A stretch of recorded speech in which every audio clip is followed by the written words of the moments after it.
Action, the Baker County Wildcats and the visiting Pedro Menendez Falcons. I'm Mike Cruz, joined as always by my partner Jackie Baker, and we're here in the booth high atop Memorial Stadium. And Jackie, the seasons have transitioned, and we went through several rainy weeks of weather where it was rainy and wet in the afternoons, and we played on some sloppy fields on Friday night.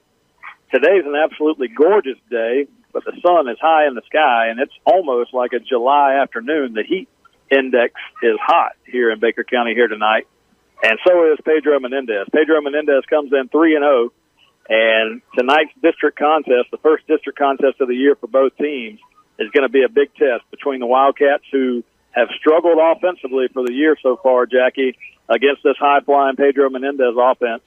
And then, we'll turn it around. Their defense against, be here with the year for both teams is going to be a big test between the Wildcats, who have struggled offensively for the year so far, Jackie, against this high-flying Pedro Menendez offense. And then, we'll turn it around. Their defense against, our offense, and see what turns out. Jackie, good to be here with you tonight. What do you see in store for this ballgame? Absolutely, Mike. I've enjoyed today, getting ready all week, getting ready for this big game, district matchup between our Baker County Wildcats and the Menendez Falcons. You want to know the key to the game, Mike? There's two keys to the game. Number one and number two for Pedro Menendez. Both guys, number one, Kenny Logan, more of a traditional athlete, not a real big kid, but he can move, he can juke, he can drive, plays all over the field. They're kind of the 1-2 punch like we had with Josh Haygood and Seth Page last year. And then number two, Ty Edwards, every offer in the nation, knocking on his door. He's got letters from every school in the country. Coaches calling him, looking, knocking on his door. He's got letters from every school in the country. Coaches calling him, looking out for him. I mean, this kid can do it. And what's even more impressive about that is he didn't start running the ball till probably about halfway through last season. So to do what he's done already, and he just looks from his highlights already this year, looks as fast as ever and big and strong as ever. So the key's going to be stopping those guys, which I kind of like, because where's our bread and butter been? Defense. So hopefully that's Wildcat defense. Coach Rogers, Coach Brock Kennedy got these guys ready, because it's going to take every ounce of effort to stop number two, Ty Edwards, tonight. Defensively, the Wildcats are only giving up 9 points a game, and that will be where the test is tonight, the Wildcats defense against that Menendez offense. We're going to come back in our pregame show, kind of go through all of that. We'll give you a tale of the tape and a little bit more information about what's in store tonight. We're going to kick back and let some commercials play for just a few minutes. Football. And now, Baker High Wildcats football.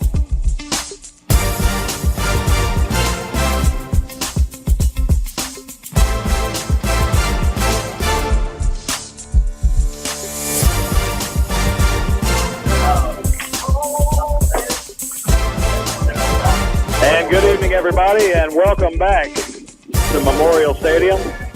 Downtown McClenny, Florida, cited tonight's district football matchup between the Baker County Wildcats and the visiting Pedro Menendez Falcons. As we mentioned earlier, I'm Mike Cruz, joined by my partner Jackie Baker and our statistician Justin Thomas, and we're set to bring you all the action.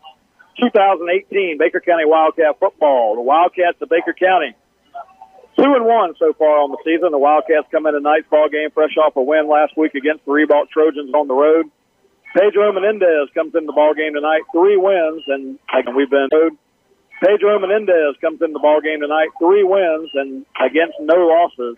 Last week, a big 40-15 win over Yulee on the road. So, Jackie, these two teams they know each other pretty well. The past few years, Menendez has been in our district, and we've been back and forth with them. We've got a history with them. Last year we were 2-0.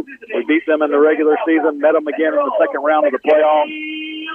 Something tells me Menendez has got a chip on their shoulder when it comes to this ball game tonight. There's no doubt about it. You always want to beat a team that beats you, but not only did we beat them twice, we beat them once to send them home in the playoffs when they thought they had a good enough team to make it pretty far. So you're right, big vendetta tonight, and they're going to be playing with everything they got.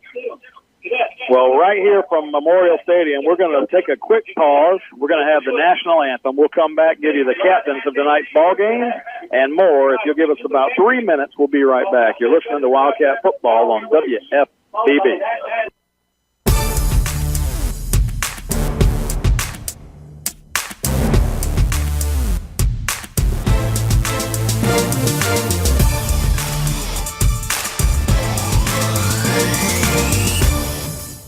And we welcome you back here to Memorial Stadium.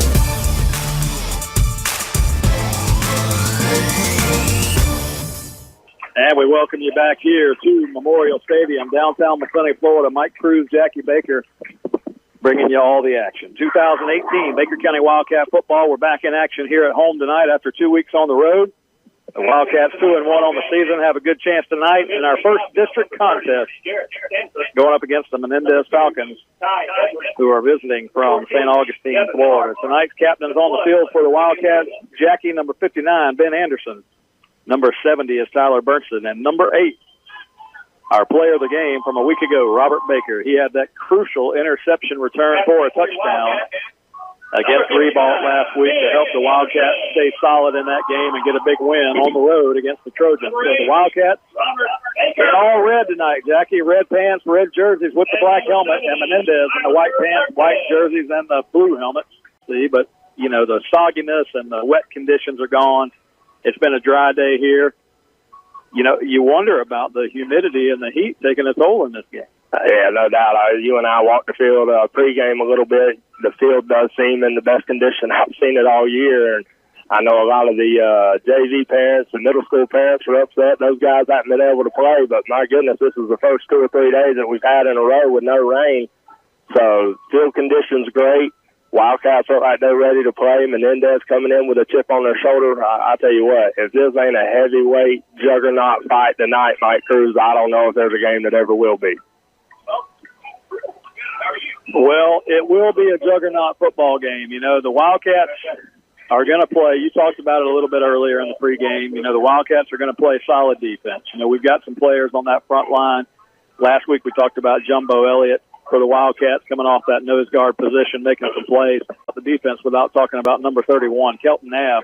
I'm guessing he's made over 70 tackles this year through 3 games. He's going to be a man to be reckoned with. Yeah, Kelton Knabb all over the place. Every time we call a play, it seems like it doesn't matter, defense or offense. My goodness, he's just everywhere.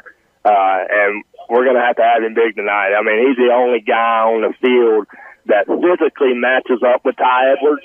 So we're going to need a big game out of Kelton Knabb, and that defense as a whole is going to have to play a lot of guys both ways. So you're right, I hope that humidity doesn't come into big play with guys going being on the field all night. Well, it's the 4th game of the year, 5th one if you count the preseason kickoff classic. So as far as conditioning, that shouldn't really be a factor, but we haven't played in the heat conditions. So we'll see. It is hot tonight, but as the sun goes down, hopefully things will cool off, and we're getting a little bit of westerly breeze. Here's what I always say about conditions, whether it be field conditions, temperature, whatever it is, both teams got to. I can't agree with you more. The captains went to midfield. Menendez won the toss. The Wildcats, deferred. Menendez won the toss and deferred to the second half. The Wildcats will receive the football and will move right to left across your radio dial as we start this game. Hey, real quick, Jackie, I'm going to give my headset to a friend of mine, Superintendent of Schools, Miss Sherry Rollerson, because today I know that Tim Sweat and some of the elected officials from town here, Scotty Roden, Tim Sweat, Nita Crawford, Sherry can name them all. Stacey Harvey, the other folks, they fed the team today at lunchtime. How'd that go, Sherry? Well, it was awesome. I am sad to say I was not able to be there. I've been in Tampa all week at a state superintendent's conference and needed to be there and just had an opportunity to come back and check on the team this evening, and I'm excited. I think we've got this. We've got the superintendent's conference and needed to be there and just had an opportunity to come back and check on the team this evening, and I'm excited. I think we've got this. We've got the best team in the United States of America. And just real quick, I will tell you, when I was in Tampa, I told every superintendent in the state of Florida that it's better in Baker. That's our thing, better in Baker. Absolutely. Thank you, Miss Sherry, for everything you do for this community and this school system, and we look forward to a big victory tonight just for you.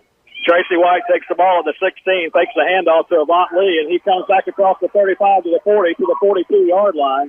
A good return for Tracy White, and we appreciate Sherry Rollerson stopping by and saying hello. as we get the game started and underway here. I mentioned the Wildcats would receive. They do. We'll start 1st and 10 from our 42. That's a good return by Tracy White. I mean, you definitely don't, with the offensive struggles we had, you want to get the best field position possible when you receive that ball. So Tracy White doing a good job there. We'll start 1st and 10 from our 42.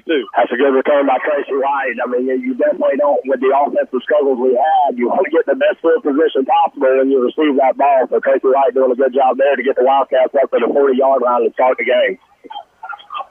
And I thought he got out to the 42, Jackie, myself, but they mark it at the 40. We're going to split it out. 4 wides, 3 wides to the right, and 1, 2 to the left. 5 wides here to start the game. And the quarterback, Bowen's going to go straight ahead. 45.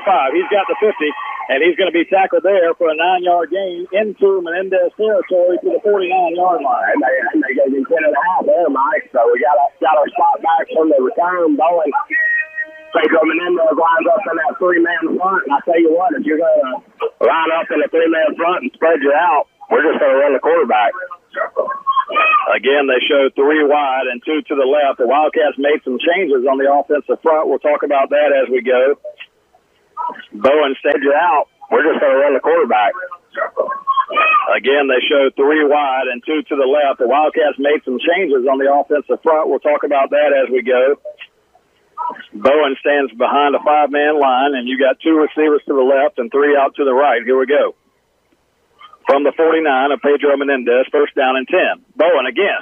He's going to run it straight ahead. He's at the 45, and he's going to take it inside the 41 down to the 40-yard line, a gain of almost 9. So 2 plays in a row, the Wildcats run Bowen and pick up 20 yards. If that's what Menendez wants to do, I'll take it all night long. 8 yards there by Alex Bowen, and a kid that is known for his arm, but he can move a little bit too, Mike. 41. Well, that time the offensive line opened up holes, and Alex Bowen took advantage of the fact that they are having to be honest with the receiver set. Now the Wildcats will send a back to the backfield on 2nd and short. Bowen calls for the ball. The give is straight ahead. The Wildcats 1st down for this offense. I don't want to speak too soon, Mike, but I'll tell you, maybe us riding them as long as we've had them all season long really did something to their psyche, because those guys are opening up some holes for Alex Bowen and Susie Graham right now. Wesley Staggs is in the middle, and he's the center tonight.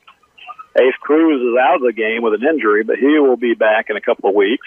1st down play now. Alex Bowen in the shotgun. Again, hands the ball to Graham, and Graham again has big running room, down to the 25, down to the 20, and down to the 18-yard line. And a big run there is going to be another 1st down for the Cats. So 3 first downs in 4 plays. Wow. I mean, this is offensive production so far we haven't seen all season. So maybe Coach Scott McDonald, Coach Greg Harrison getting on those big offensive linemen, man, and told them it's now or never. 1st down and 10. The Wildcats at the 17-yard line of Pedro Menendez. Just underway here. 10:05 to go. And he's at the 10. And Bowen fights his way all the way inside. Touchdown. Touchdown. Bowen just like that. 17 yards around the left end. And he had to stretch the ball. And he did and got across the goal line. And the Wildcats have taken the opening kick and going right down the field behind this offensive front. A little bit of misdirection, Jackie, and the Cats are on the board. Holy cow, man. I'm telling you right now, 2 minutes and 10 seconds into the game, Mike, and I bet we've got more yards on that drive than we've had in a couple games so far. So great job by those guys. Again, I'll talk about them when they're bad, but I'll talk about them when they're good, too. And that offensive line did the job on that drive, and that time Connor Wade leaks in the extra point. That thing went a mile in the air, but this does go over the crossbar there. Put the Wildcats at 7-0 with 9:50 left in the 1st quarter. I spent some time watching Connor Wade warm up. Boy, that thing went a mile in the air, but this does go over the crossbar there. Put the Wildcats at 7-0 with 9:50 left in the 1st quarter. I spent some time watching Connor Wade warm up before the game, Jackie, and it's either drilled right down the middle or it's a hold your breather, let me tell you. And that one sneaks in, like you said, and the Cats are on top 7-0. Let's take a 30-second timeout. We'll take 30 here. You're listening to Wildcat Football on WFBB. And the return man comes across the 30-yard line. He was met by one of the Cats, and he fumbled the football, but was able to get it back on his own. So they'll start at their own 32-yard line behind quarterback Number 4 is Michael King, and they will have, looks like, Ty Edwards in the backfield with him, number 2, as we get started here. You're going to get a heavy dose of number 2, I can already tell you. We talked about a pregame night. That is the guy to stop, and then there's a thrown 7 passes all season. Hand on it, center head is Ty Edwards, and he's not going anywhere. The Wildcat defensive front, led by Robert Baker, last week's player of the game, is on the spot, and they stop Edwards in his tracks. Jackie, you mentioned it during the break. We went 48 minutes without an offensive score last week. Tonight we go 2 minutes, and we're on the board. I like it, Mike. The defense got to hold up, so. King going to give the ball to himself. He's going to run it left side. He's got a little bit of room over there. A good little fake by Michael King at the line of scrimmage. He faked the ball to Ty Edwards. Sorry, that was Clay Logan that lined up in there at Wildcat. He faked the ball to Edwards and went around the corner and got the first down there out to the 44-yard line. That was one thing I know Coach Rogers was going to say we were going to see when both of those guys are in the backfield. Again, Kenny Logan and Ty Edwards are 2 guys that are the keys to this offense. And when you get them both back there, you got to watch the ball. First down play. Now King back in the game at quarterback. He's going to swing one out to Logan, and Logan a short gain before he runs out of bounds. 3 series of points a game this year. The Wildcats hope to limit them, but we know they will get on the board. Ty Edwards comes to the right side, and he's followed up. Chase Hancock comes up and grabs him and brings him backwards to the 48-yard line. A gain of 1 yard on the play, but anytime Ty Edwards carries the ball, if he can hold him to 1 yard, we'll be happy. I was going to say, I'll run with that all night long, because I'm telling you, man, if you just go watch this guy's highlights, I know I'm raving about an opposing player, but Ty Edwards, man, that kid can do it. Third down, a long 6 for Menendez. They need to get inside the Wildcat 46 for a first down. The quarterback, King, has 3 receivers to the right and 2 to the left. The Wildcats crowd the box. Here we go. Big play for the defense. King fakes. Now he's going to throw one deep, and he's got a man open, but he couldn't get it to him because he was under pressure from the Cats, and he took a hit in the backfield. It looked like Tyler Burks had got him, and it'll be 4th down. They had a guy that came right. Was going to have to really work on this game if they were going to have a chance. And that time it shows you he overthrows the receivers and busted covers by the Wildcats. Menendez has confidence. They will go for it on 4th down. You hope they're not trying to draw you off sides here. 4th down play. Michael King is going to punt it away. It's blocked. It's blocked in the line of scrimmage. Michael King's going to go back and foul on it. Now Robert Baker picks it up, and he's inside the 10-yard line.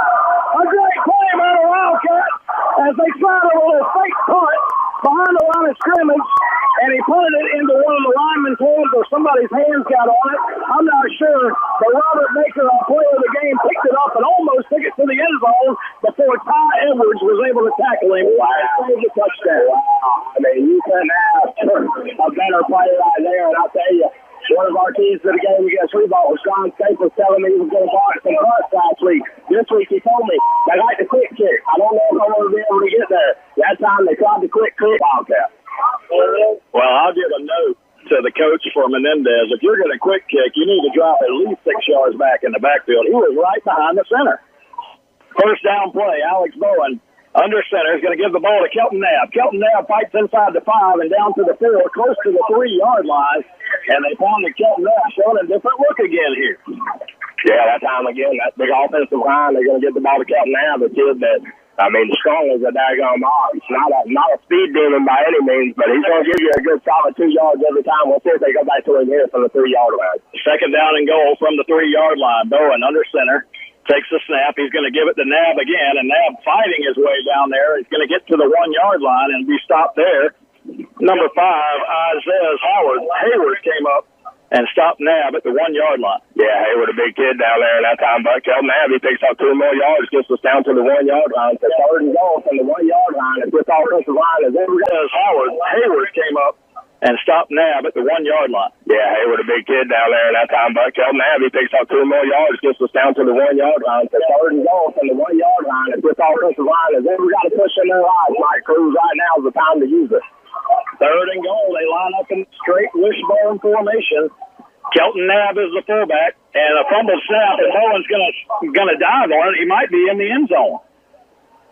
It looked like Bowen dove on it right at the goal line. Let's see. They're going to call him down. It's a touchdown. That's what I thought. I thought Bowen was snap, it went forward, and he dove on it in the end zone. Yeah, I was with you, Mike. I thought that's what happened too, but listen, I'll take the 6 points all day long, but my goodness, man, mistakes down at the goal line, cardiac cats, man. Bowen with a very high awareness play. Listen, I'll take the 6 points all day long, but my goodness, man, mistakes down at the goal line, cardiac cats, man. Bowen with a very high awareness play there to dive on that football and got lucky enough to go on it in the end zone. Cats, another touchdown. What a huge play for the Wildcat defense to get the block punt. Robert Baker almost ran it in for a touchdown. They need 3 plays, and they push it in behind Alex Bowen and Shelton Nabb, and the Cats are now ahead 14-0 as the extra point is good. 7:18 to go in the first quarter. Let's send it back to the station for a 1-minute timeout. You're listening to Wildcat Football on WFBB.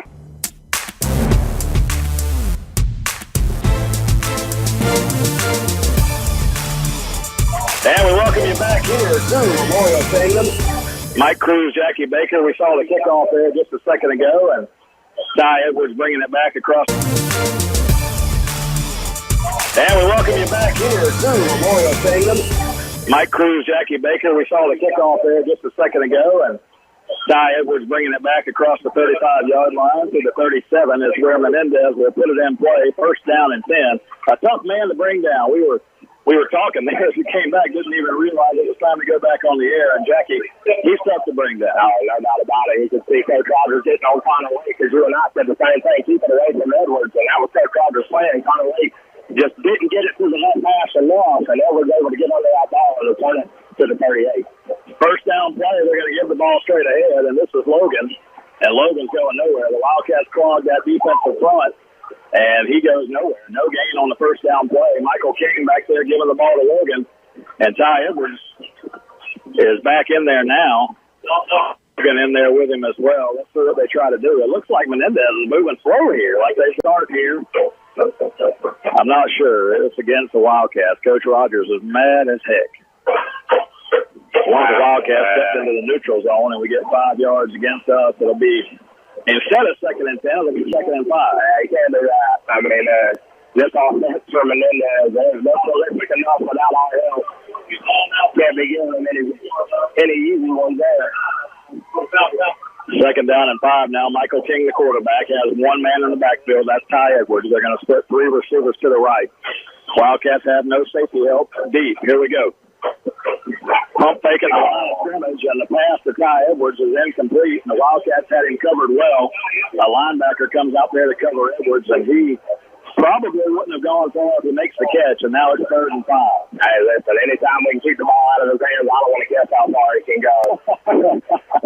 That time, King kind of zips it in there, too, and needed to be a little quicker for that corral it.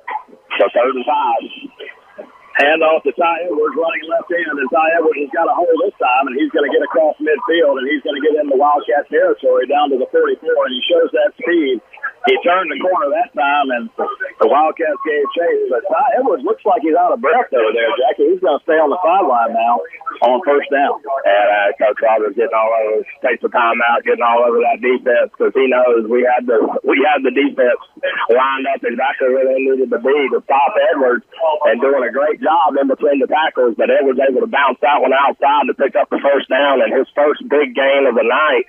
It was about a 12-yard carry for Menendez first down when we had him at 3rd and 5. Well, that was a big play for the Falcons because they have not converted a first down yet tonight. And so they're going to feel better about, the fact that they can move the ball against this Wildcat defense. But the Wildcat defense just needs to stay disciplined. On 2, converted a first down yet tonight. And so they're going to feel better about, the fact that they can move the ball against this Wildcat defense. But the Wildcat defense just needs to stay disciplined. On 2 plays tonight, the ball's gone outside, and when it has, they've been fooled on that play. So that time they were fooled again. It's first down and 10, Menendez at the 44 of Baker County. But great start for the Wildcats here tonight, Jackie. A 14-0 lead here halfway through the first quarter. 14-point cushion always helps. I'll take that halfway through a quarter any day of the week. But like you said, the defense, they just got to stay disciplined here and don't let Menendez get in a rhythm. First down play, they're going to give the ball to Kenny Logan, and he's drilled behind the line of scrimmage as Tyler Burson comes knifing through there, and Tyler Burson knocked him back about 4 yards. I mean, Tyler Burson, we may need to move this guy to defensive end. My goodness, what an animal. I mean, one of our veteran offensive linemen who does a great job on the offensive side. And now this week, not Tyler Burson, nobody can block him. Some kind of problem with the chains across the way. Our chain gang here, Scott Knowles and Denny Wells and Shannon Jackson having some kind of issue with the chains. So they're going to call an official timeout here to work out the issue with the chains and take the official mid-quarter timeout here. And Jackie, they gave him a yard. They gave him almost forward progress back to the line of scrimmage, which is crazy. Burns had hit him about 3 yards deep. There's no way that's the spot of the football. My goodness, that's absolutely atrocious. It'll be second down and call it 12 when we come back. Let's take a 30-second timeout here. You're listening to Wildcat Football on WFBB. Mike Cruz, Jackie Baker, Statman, Justin Thomas bringing you all the action here on Friday night.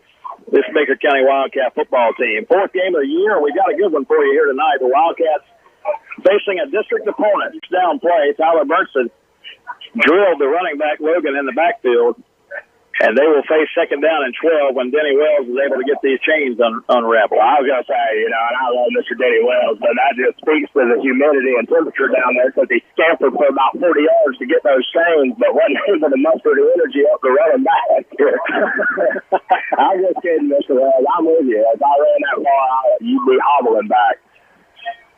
All right, well, they've got the chains, and if they put the ball at there you go. Okay, so that's right. Well, it should be around the 44, I want to say.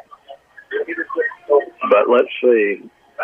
They need to keep moving the chain on down. Move it down to the 44. No. Coach Rogers is on it. He's telling us the side judge over here that the line of scrimmage is the 44-yard line. It should be they should have had it as a 44. Coach Rogers still talking to them about it, but wow. Looks like they're gonna leave it right there. They need to go to replay. They need to go look at the spot of the ball at replay. All right, so second down and 11. After all that, here we go. Quarterback King has Edwards and Logan in the backfield. He's going to give the ball to Logan, coming to the right side, and he's drilled at the line of scrimmage. Nothing doing. A little extracurricular out here on the wing as one of the Menendez Falcons receivers giving it to one of our guys over here, and luckily he didn't get a flag. It'll be third and 11 now as Menendez in another long situation. Right now, this defensive line of linebackers, man, doing what they got to do. They put Menendez in a passing situation here. You don't want to have another busted coverage and give King a chance to complete one of those passes.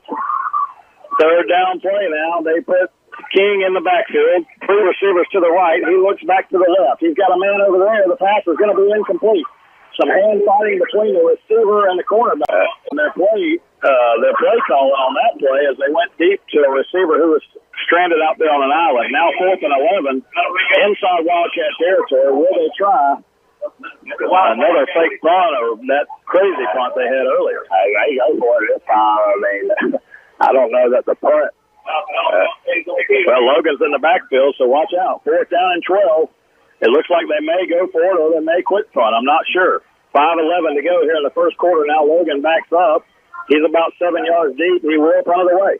A low punt. It's going to come down at the 20 and take a Menendez roll. It'll be picked up right there at the 13. Good move by the Wildcat return man, and he's down the sideline. He's across the 35 to the 40 and out near midfield. As finally, Kenny Logan gets over there for Menendez and helps make the tackle. But I'm telling you, Menendez is a step slow, Jackie, and the Wildcats are taking advantage. Maurice Moore, I think the whole Pedro Menendez special teams just thought he was just going to let it bounce and make the tackle. But I'm telling you, Menendez is a step slow, Jackie, and the Wildcats are taking advantage. Maurice Moore, I think the whole Pedro Menendez special teams just thought he was just going to let it bounce and roll inside the 10-yard line, but Maurice Moore making a wise decision to pick that ball up and Chase Cruz with a crucial block down here. And they marked him out of bounds at the 31. Oh, my goodness. Come on. My goodness. Yeah, it's still better than that. That's still a great play by Maurice Moore there. I didn't see anybody ball whistle or anything. They marked him 15 yards past where we thought he went out of bounds. First down play. The Cats are going to split 3 receivers to the left. They've got a back in the backfield and 1 receiver to the right. Alex Bowen in the gun from the 31-yard line. First down and 10 Wildcats. Here we go. And a movement on the right side, and this is going to be 5 yards on the Cats. There you go again, man. You got and 10 Wildcats. Here we go. And a movement on the right side, and this is going to be 5 yards on the Cats. There you go again, man. You got all the momentum, and you just want to keep going, keep pounding the football, and with a fast start to slow you down. Let Menendez kind of catch your breath a little bit when you got them on the ropes. Number 5 over there, Hayward, made a little bit of a move, and Matthew McDuffie came up out of his stance, and that's the false start on McDuffie, the right tackle. First down and 15 now. Bowen in the shotgun. First and 15. Cats going to run a man in motion. Now give the ball straight ahead. Running back ahead. He's across the 30. He's out to the 35, and a good gain. Gets 10 yards back. They needed 15 on first down. They got 10 of it. So it's 2nd and 5 now. Trudy Graham with a good run there. My gosh. I'm telling you, I'm going to hype these guys up, man, because we have rode them all season long, but that offensive line. Trudy Graham with a good run there. My gosh. I'm telling you, I'm going to hype these guys up, man, because we have rode them all season long, but that offensive line is getting it done tonight. Ross Crummey's on the left tackle. Matthew McDuffie's on the right tackle. I mentioned Staggs in the middle earlier, and then you got Berntson and Morrison as your 2 guards, and that's the way the offensive line stacks up this week, and they're getting it done here early. 2nd down and 5. Alex Bowen in the shotgun. Bowen going to run it straight ahead. He runs the Wildcat. He's going to be hit and dropped behind the line of scrimmage this time. As Menendez saw that one coming, they have 3 guys pursuing Bowen. It'll be 3rd and long now, 3rd and about 7. Yeah, and Bowen's got to recognize that when we got him spread out like that, he can't bounce that to the outside. The QB draws, got to go in between the tackles. And Menendez in front, got a good push that time, but you still got to get what you can get. 3rd down play, a big one for the Cats here. Under 4 minutes to go in the first quarter. The Cats with a 14-yard number. It's going to be caught. There he goes, number 1 down the sideline. It's going to be a touchdown, and the Cats have scored again. That was 67 yards to number 1 of our league. Well, not number 1, man. Everybody knows number 1's a playmaker for the Baker County team, and about really no different. A guy that can stamp around the field, and that time gets wide open. Alex Bowen lays in a beautiful football. And about Lee is able to untouch. Nobody within 10 yards of him getting to the end zone. Great play there. Great play call by Coach Josh Jacobson. And I got to tell you, Jackie, I heard it all week about how good Menendez is. And right now, the Wildcats, 21-0 lead. Let's take a timeout. 1 minute timeout here. You're listening to Wildcat Football on WFBB.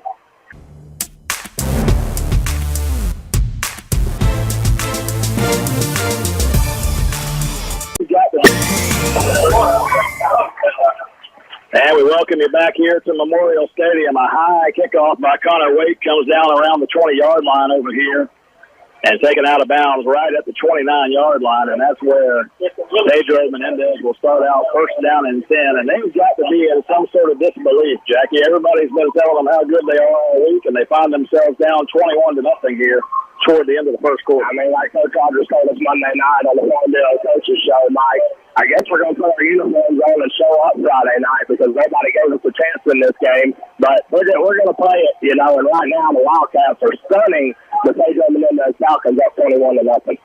First down and 10. King in the shotgun. He's got Logan in motion. Logan takes it left side. He has to bounce it behind the line of scrimmage, and the Cats are all over him. And the Cat defense has bottled him up for a 4-yard loss, and the Wildcats string it out well on that play. You know what? And he's on the left side. He has to bounce it behind the line of scrimmage, and the Cats are all over him. And the Cat defense has bottled him up for a 4-yard loss, and the Wildcats string it out well on that play. You know what?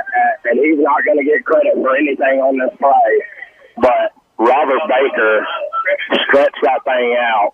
He took on a block from Ty Edwards and was able to just do his job, contain that outside, and make Logan bounce it even further backwards before he's corralled in the backfield for a 3-yard loss. So a great job there by Robert Baker.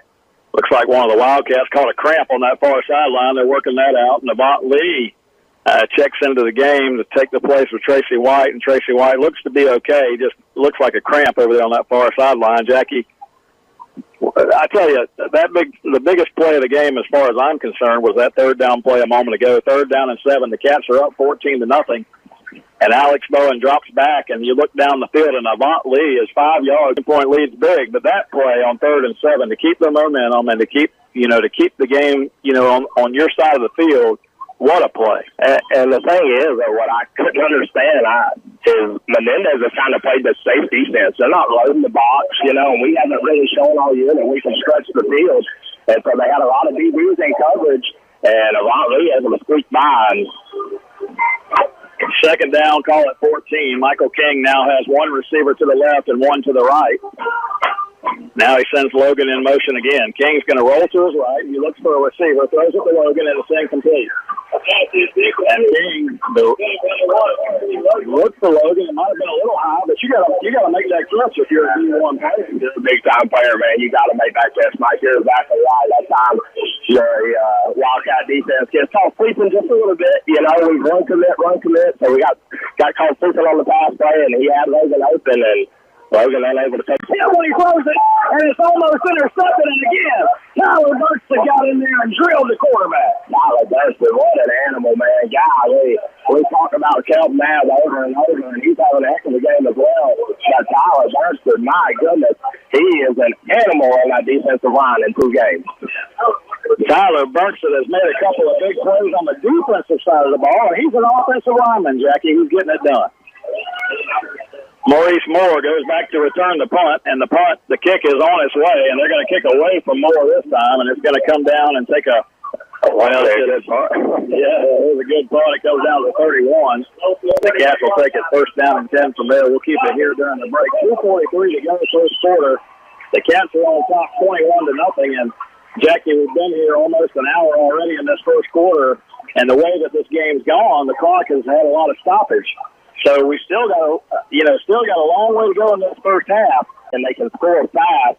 So this offense for the Wildcats, they got to do their job and go down and, like you said, keep your foot on the gas and don't let up. 1st down play come up for the Cats. They go back to Bowen in the shotgun with Scooby Graham back there. 2 receivers right and 2 to the left. Wildcats have that 5-man front we mentioned earlier. Alex Bowen in there in the gun, and here we go. 21-0 Cats. 1st down play. Bowen getting ready. Calls for the ball from the 30-yard line.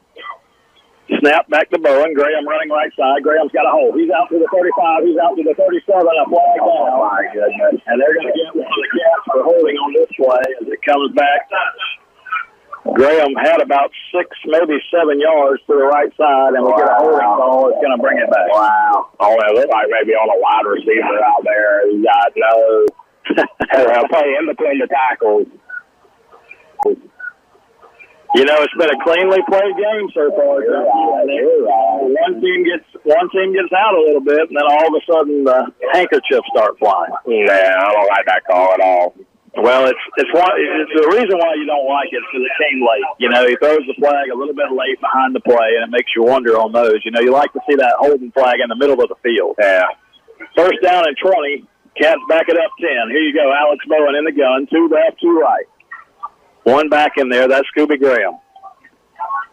Wildcats throw it right side. Bowen's got a catch made by Avant Lee. Avant Lee is going to get back 10, maybe 11 yards of that penalty yardage on a nice play there. Bowen turned 1 step, fired it, and it was caught. And I'm sorry, it was not Avant Lee. That was John Green on the catch. John Green with a nice grab there, and I tell you, he does a great job out there, but Will kind of saying if he holds his ball for just a split second, Green was able to make his man miss and fit a Stanford catch. John Green with a nice grab there, and I tell you, he does a great job out there, but Will kind of saying if he holds his ball for just a split second, Green was able to make his man miss and fit a Stanford for a lot more, but got a lot of that penalty yardage back on that play. Got 11 yards back, and here we go, 2nd down and 9. 1 man in motion. They fake the handoff to him. Graham's going to run ahead, and Graham's going to get 2, maybe 3 tough yards. out to near the 35-yard line, and it's going to bring up a 3rd and 5. A good tough run by Scooby Graham there, by Johnny Green in motion. A guy they know can make some moves on the outside and take it to him, give it inside to Scooby Graham. And, golly, he was mad at the line of scrimmage, guys all over his helmet, but he's able to get away from that and pick up 3 tough yards. So a good run there by Scooby Graham. Good run, 3rd down and 5 now for the Cats. It's a long 5. They need to get out across the 40-yard line. 3 receivers left, 2 to the right, no backs in the backfield. Bowen calls for the football, takes the snap. Good run, 3rd down and 5 now for the Cats. It's a long 5. They need to get out across the 40-yard line. 3 receivers left, 2 to the right, no backs in the backfield. Bowen calls for the football, takes the snap, looks to his left. Now he's under a little bit of pressure. He's going to run out of there. Bowen's going to try to get the first down himself. He's going to get close. He's going to be at the 38 before he's pushed out of bounds. And they're going to mark it at the 39-yard line, but that's still short. About a yard short, man. Well, yeah, right, a 4 yard. They're definitely a 4 yard short of the first down. All the momentum in the world. Let's see if the Cats decide to go for it here. At worst, you can try to draw. Yeah, that's how they play it again. Great quarterback, you know, but you got to see those young guys have a little more awareness of where that first down marker is and pick it up right there so you can just keep moving. 39-yard line. Watch the hard count here is what I hear in my ear. Alex Bowen looks to the side. Count here is what I hear in my ear. Alex Bowen looks to the sideline. Now the 10 seconds is up, and Coach Rogers is going to call a timeout. Under a minute to go here in the first quarter, 57 seconds left. Let's take a 30-second break. You're listening to Wildcat Football right here on WFBB.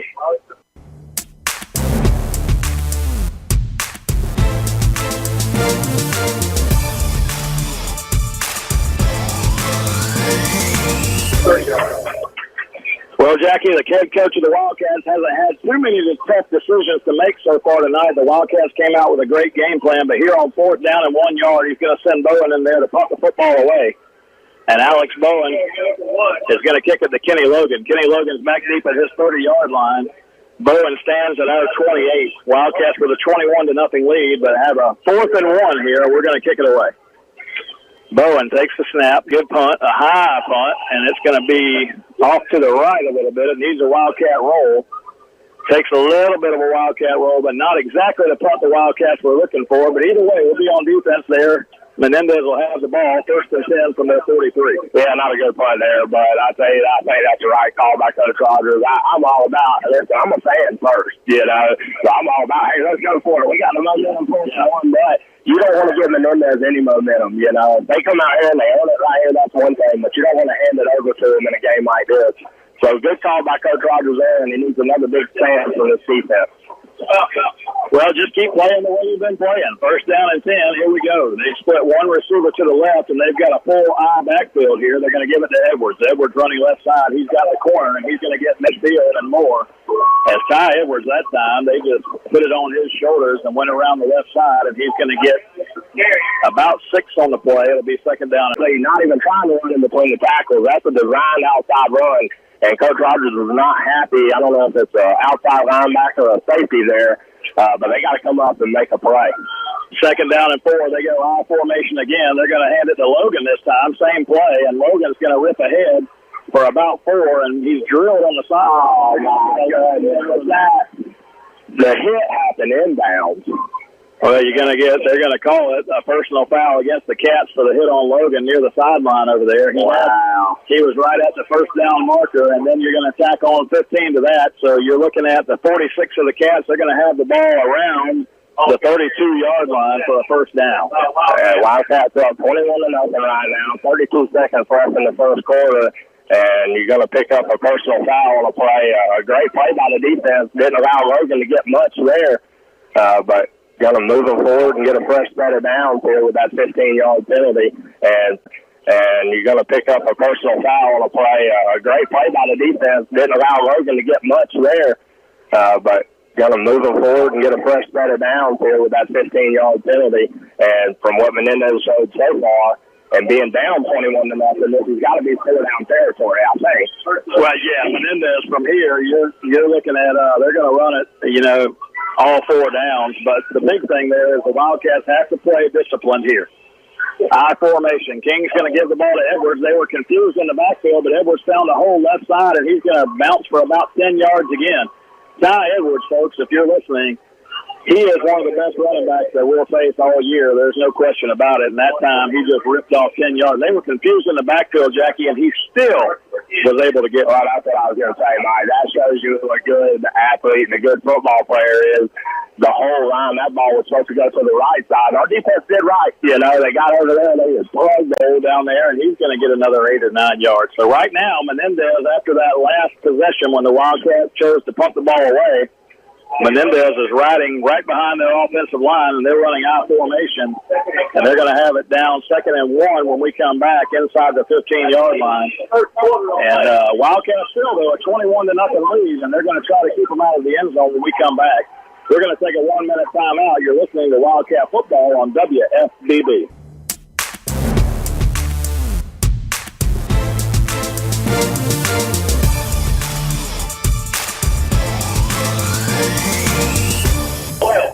Second down and 1 from the 12-yard line. They get to the up back, and he's going to push ahead. That's Hayward on the carry. Inside the 10-yard line, near the 5-yard line, and it'll be first down and goal for Menendez now. That was the start, the first play of the second quarter here. A 21-0 Baker County lead as we welcome you back to Memorial Stadium. Down to the side that time, they pull a little Baker County and run the linebacker. First down. Some major confusion in the backfield, and Kenny Logan gets the handoff about 2 yards deep in the backfield, and he's hit right there. And that'll push them back to the 7. It'll be second down and goal from the 7. Jackie, that first quarter took a long time to play, and the Wildcats controlled the stat board. We'll talk about that in just a moment. Let's see if the Cats can keep Menendez out of the end zone. Yeah, and this drive has been one of the more methodical drives from Menendez. There's that our Wildcat defense are wearing down a little bit, but let's see if we can hold them scoreless. Second down play, second down, full house back there, one receiver to the left. King bottled up again. He hands the ball to Edwards, and he's running backwards. Edwards is going to be hitting you at the 17-yard line, and don't get a flag. Number 19 for the Cats gets over there and makes a big flag. Jacob Williams made a big play, and he celebrated. I'm with you. You can't clap in the man's face like that. And luckily, we did get a flag on that. I know you're excited. You're a cornerback, man. You're giving up 75 pounds to Ty Edwards, and you come in there and make a great play to about a 10-yard loss. So I get it. I'm with you. I'm just as excited as you are. But don't do anything down there. You made a great play. Get back up, line up, and let's do it again. Well, let me tell you what's demoralizing for an offense, especially an offense that's used to scoring a lot of points. When you're first and goal at the 5, you expect to go forward. Well, in 2 plays, they've gone backwards to the 16-yard line. And the worst place that you want to have a third and goal where you can't pick up a first down is somewhere behind the 10. Well, they're all the way out to the 16, Jackie. Yeah, we talked about it. This is 4-down territory. I mean, you're down 21-0, 10 minutes and 39 seconds left in the second quarter. You're used to putting up big numbers, so you think your offense can do it. So this defense needs a huge stop right here. I'd love to see them do it on third down.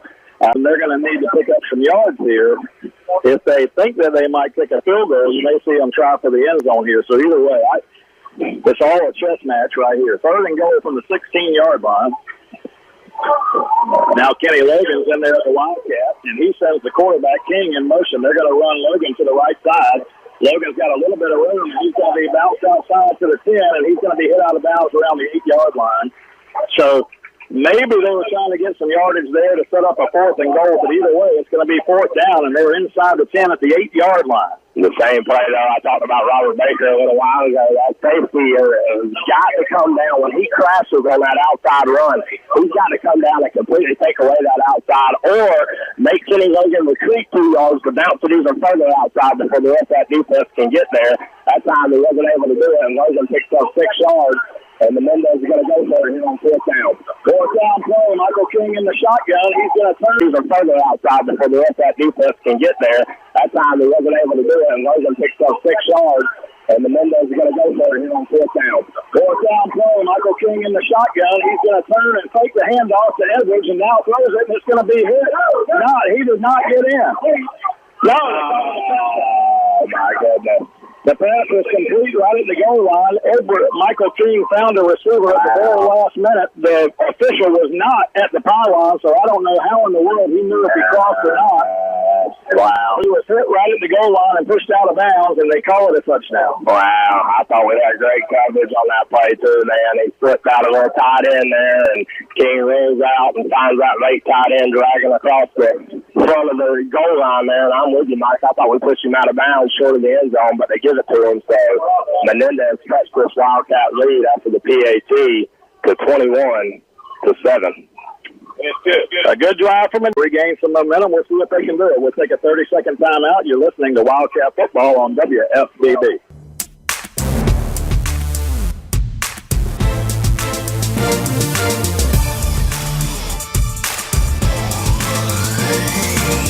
There you go. Menendez kicks one high back to the 35-yard line, the 25-yard line, taken there by the Wildcats and brought back across the 35, and the Cats will put it in play right there, first down and 10 from the 35-yard line. And, Jackie, no panic, no panic. The Cats were up 21-0. Menendez, we know, has a very lethal offense with some really good football players. I don't like the way they scored, but they did get the touchdown. It's 21-7. The Cats have to regroup. Yeah, and listen, you're still up 2 scores there. You're right. There's no reason to panic. But I felt like even early on in this ball game, 10-19 left in the second quarter now, I felt like that could have been demoralizing for the Menendez Falcons if we could hardline. But they score a touchdown, and now this offense for Baker County's got to go out and do their job and go down and score again. The Cats will split 3 receivers out to the left side. Alex Bowen in the shotgun. He's got one back in the backfield. Here we go. First down and 10 from our own 35-yard line. Bowen sends a man in motion.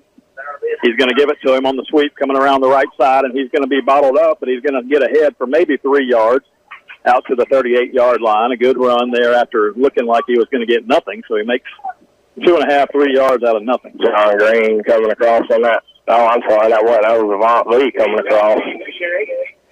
Oh, it was John Green. Hell, man. I'm getting old, Mike. I can't see the numbers, but John Green with a great run there. I wish he'd have cut it up a little sooner. I felt like he had a hole right behind that line, but nonetheless, he picks up 2 yards.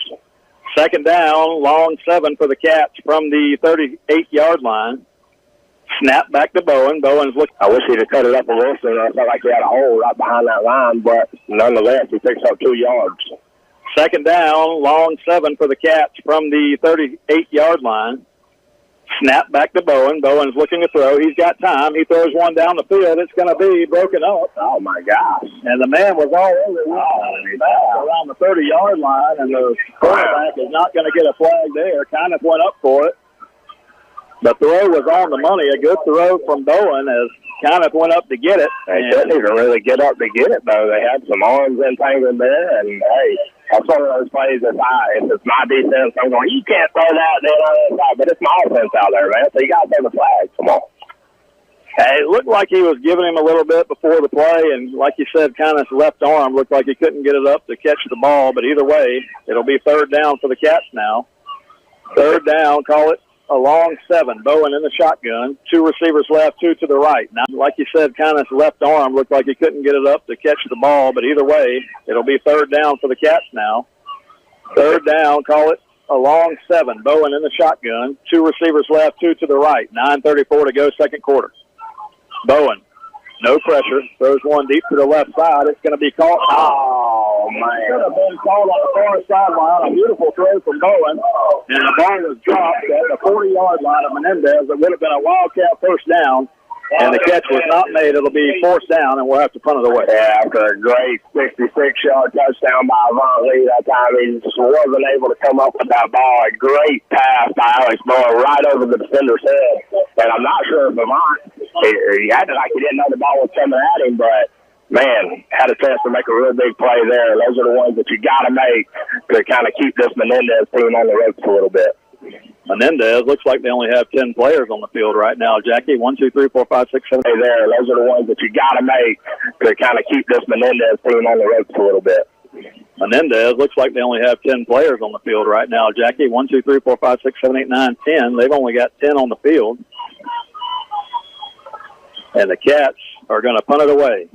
Alex Bowen, a high punt, comes to the right side. Logan's going to let it roll, and it'll be down at the 26-yard line. So a decent punt by Alex Bowen, and the Cats will be on defense here as Menendez will have a first down and 10 from their own 26-yard line. Jackie, we haven't had much time to catch our breath in this ball game, but I will remind folks that we will have coming up at halftime our Baker County Farm Bureau halftime report. And Jackie, I was going to save it and talk about it later, but we might have a chance to give away something tonight. Oh, hey, I always like freebies, Mike. Yeah, well, if you pay attention and listen in, they're going to mark this.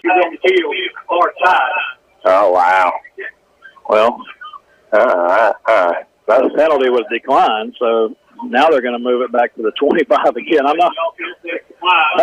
don't even know. That was confusion on the field. But either way, Jackie, our Farm Bureau halftime report is going to come up at halftime. We will have a chance, as we do always, to talk about college football and other things going on. We'll talk about this game for a moment or two. But my man Tim Hughes down there at American Recycling, Jackie, he's given us 2 Jacksonville Jaguar football tickets. Not for this weekend, but for the 23rd against the Tennessee Titans at home. The Jaguars facing the Titans at home, and we've got a couple of tickets for that game, and we might give them away tonight at halftime, so stay tuned. You know, I remember when Jaguar tickets used to go for about half of face value a couple years ago, but hey, the way they played the last 2 seasons, or last season and this season, you may can get a little more than face value for them. The official still got his flag on the field down there. The Wildcats declined it. And now they're going to, well, it must have been against the Cats, and it was not declined. They're going to go back and make the Cats ticket again. I don't even know what the Yeah, I'm sorry.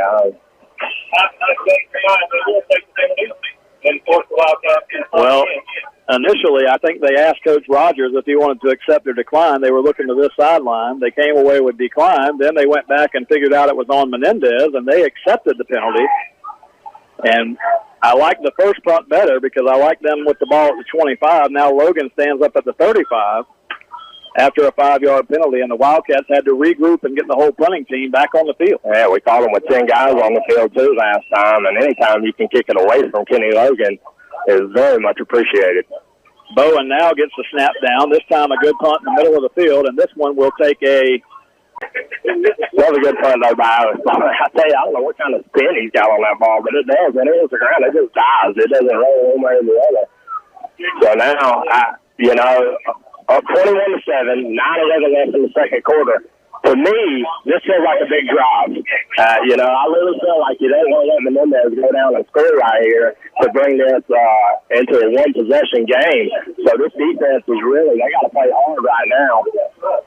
Well, it's settled down. The game has settled down, and Coach Rogers is going to call a timeout. And he had already called it, and the official let the play start there, but Coach Rogers had called a timeout. And, Jackie, what you just said is so true. The game has settled down into more of a calm football game now, whereas the first start of this game was so frenzied one way or the other. There were so many things happening. Now both teams are just lining up and playing football, and I tell you, you want to keep momentum on your side. Now, Menendez scored last, so they just lining up and playing football, and I tell you, you want to keep momentum on your side. Now, Menendez scored last, so they have partial momentum right now, but if the defense can get them off the field again, we can regain momentum before halftime. Well, and Coach Rogers is frustrated here because he just had to waste his third timeout of the half because we come out of all that debacle of the punt and penalty and punt again, and we only had 10 players on the field on defense. So Coach Rogers forced to take his third time out. So now you don't have time we talked about it earlier, and then there's right side up tempo. You don't have time if you're not in the right formation to do anything about it except haul from the sideline. So this defense really got to be on their toes right here on this drive. First down play for Menendez, 9:11 to go. Second quarter, a 21-7 Wildcat lead here in the first district ball game of 2018. The Wildcats with a 14-point lead. Michael King takes the snap. He looks to throw the ball. That was 7 Wildcat lead here in the first district ball game of 2018. The Wildcats with a 14-point lead. Michael King takes the snap. He looks to throw the ball across the middle. He's got Logan, and Logan makes the catch, and he's going to be tackled right there by one of the Wildcats. That was Crawford on the tackle. And Logan got it open that time. Crawford had to make a touchdown-saving tackle. That's a great tackle. Logan picked up 20 yards there, but that's a great tackle by Crawford because they'll go hurry up here. They're going to give the ball to Edwards running left side, and Edwards is going to get a flag down, and he's going to be tackled. Flag all up. Defensive lineman here for Baker County he doesn't know whether he's supposed to be on the field or off the field, and was standing 3 yards on the field when Menendez hiked the ball. Offsides against the Cats is going to move it 5 yards, so that's going to help them out. We made a good play on Ty Edwards there on this side. Defense got to be on their toes here. First down play, they give to Edwards up the middle, and he's hit in the backfield and spins away from it. Ty Edwards, a great run out to the right side, and he's going to take it up the distance. Ty Edwards goes all the way after being hit in the backfield and not able to be tackled there. Edwards takes it to the goal line, and he scores the touchdown. And right now is that panic moment, Jackie. I told you earlier not to panic, but now the Wildcats need to. They need to get in each other's face, and they need to challenge each other because on that play, Edwards should have been tackled in the backfield, and some lackadaisical play from the Cats there allowed him to get to the right side, and once he did, he was all alone for the touchdown. And we talked about, y'all thought I was joking, raving about this kid. He's a kid that at any time can do exactly what he just did on that play and take this game to a one-score game. Kick is going to be pushed to the left side, but it is good. I guess it snuck through over there, and it's good. It's a 14 unanswered points. This game was 21-0 earlier, and now just a 7-point ball game. You can tell that humidity and heat down there. We're putting a little gas, and then they're running that up tempo, so we don't really get a chance to catch our breath on defense a whole lot, kind of wearing us down. But again, outside run by Ty Edwards, he called it. We did have a defensive lineman who was able to get his hands on him in the backfield. But as big kid as Ty Edwards is, you better grab his ankles or grab all you can grab and hang on, because when he busted to the outside, it was off to the races. Well, the Cats need to regroup. We've still got a 7-point lead here, and we're going to get the football back. So a good drive here can silence some of that momentum. High kick going to be taken at the 15-yard line by the Cats. Here we come, back across the 20. And going to be hit at the 25. He's going to hit ahead. There he goes, 30, 35, 40. The return man all the way out the midfield for the Wildcats. A huge return after he was out on special teams. Now this offense, whatever we did those first 3 drives, got to continue here. That offensive line, they got to get out there and keep opening those holes. And Scooby Graham and John Green and Alex Bowen got to get the job done here. 8:30 left in the second quarter. Wildcats up 21-14. But I'd love to keep that 2-touchdown cushion. Wildcats will start in Menendez territory at the 49-yard line. First down and 10. Alex Bowen brings the team to the line of scrimmage. He's in the shotgun with Scooby Graham in the backfield with him. 2 receivers left, 2 to the right. Bowen's going to run it straight ahead. Bowen's going to be hit and dropped near the line of scrimmage after a gain of maybe 1 yard on the play. Yeah, that time linebacker steps in the hole there and meets the quarterback Alex Bowen right there and able to drive him backwards, but poor progress gives him a 1 yard gain. So tiring a little bit. A lot of those offensive linemen, they do go both ways, Mike, so I know they're tired, but poor progress gives them a 1 yard gain. So tiring a little bit. A lot of those offensive linemen, they do go both ways, Mike, so I know they're tired, but you got an ounce of energy there for you. Now's the time to exert it and go down and put 7 more on the board. Critical point of the ball game, the Wildcat offense trying to reestablish some momentum that is squarely on the shoulders of the Menendez Falcons right now. Second down and 9, Bowen in the shotgun. Bowen, 3 receivers to his right, going to hand the ball to Graham. No, he keeps it himself. He gets a block on the edge, and no, the block, I thought he was going to get a block on the edge. He needed a block on the edge. Holy cow. He got 4 yards on the play down to the 45, but it could have been a gain of a lot more if he gets that block on the edge. He did a little fake handoff up the middle, and then Bowen took off around the left end, and it's 3rd down. Yeah, and just little plays here and there, we had a drop pass for a first down the last offensive series. Defense gives up a big one to Ty Edwards there. And it's 3rd down. Yeah, and just little plays here and there, we had a drop pass for a first down the last offensive series. Defense gives up a big one to Ty Edwards there. So little keys of the game, that can change the momentum and turn the tides a little bit. Third down, and call it 5. They're going to hand the ball straight ahead to Graham, and Graham's got the first down easy. He's inside the 40, and they're going to need to blow the whistle soon, but he gets all the way down to the 32-yard line on a huge play there on third down, and the Wildcats needed that first down, Jackie. Yeah, absolutely. That's Kobe Graham with an 11-yard pickup there. My goodness, what a hard run. Number 5 getting it done. Offensive line opening up some holes. Kobe Graham is hitting those holes with authority tonight. First down, Cats, now from the Menendez 32-yard line. First down play, here you go. Bowen's going to send Green in motion. Now 3 receivers go to the left side. First down, Cats, now from the Menendez 32-yard line. First down play, here you go. Bowen's going to send Green in motion. Now 3 receivers go to the left side. Bowen calls for the football, takes the snap, gives to Graham straight ahead. Graham's got a hold. There he goes, 25-20. Graham to the 10-yard line. Graham to the 5-yard line, down to the 1-yard line.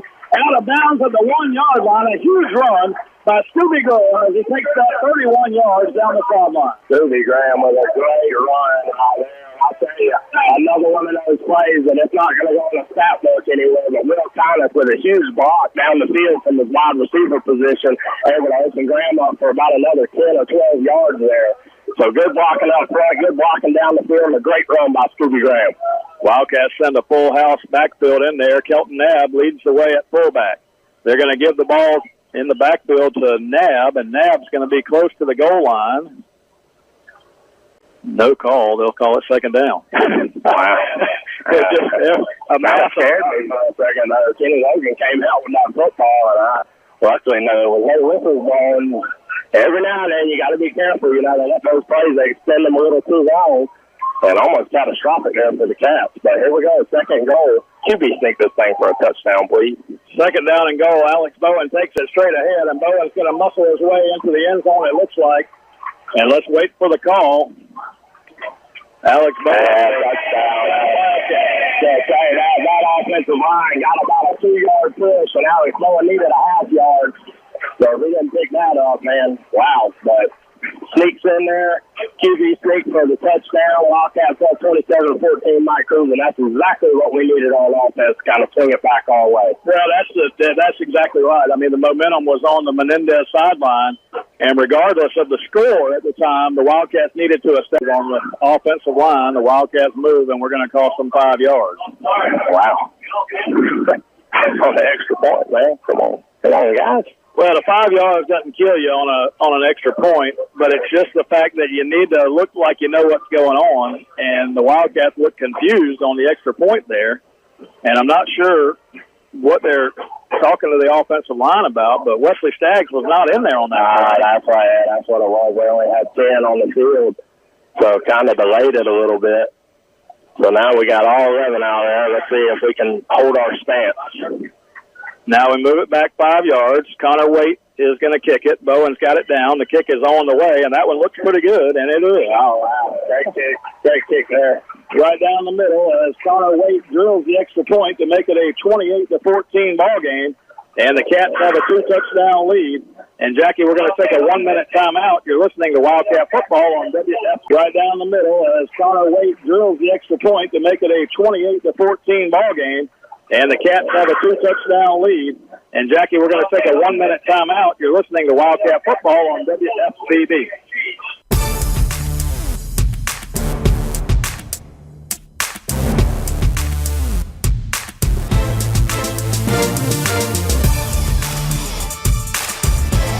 The ball goes to the right side, and one of the return men came up to get it for Menendez, and he takes it outside to around the 42-yard line. And they're calling for a flag over there on the sideline, but I didn't see one coming.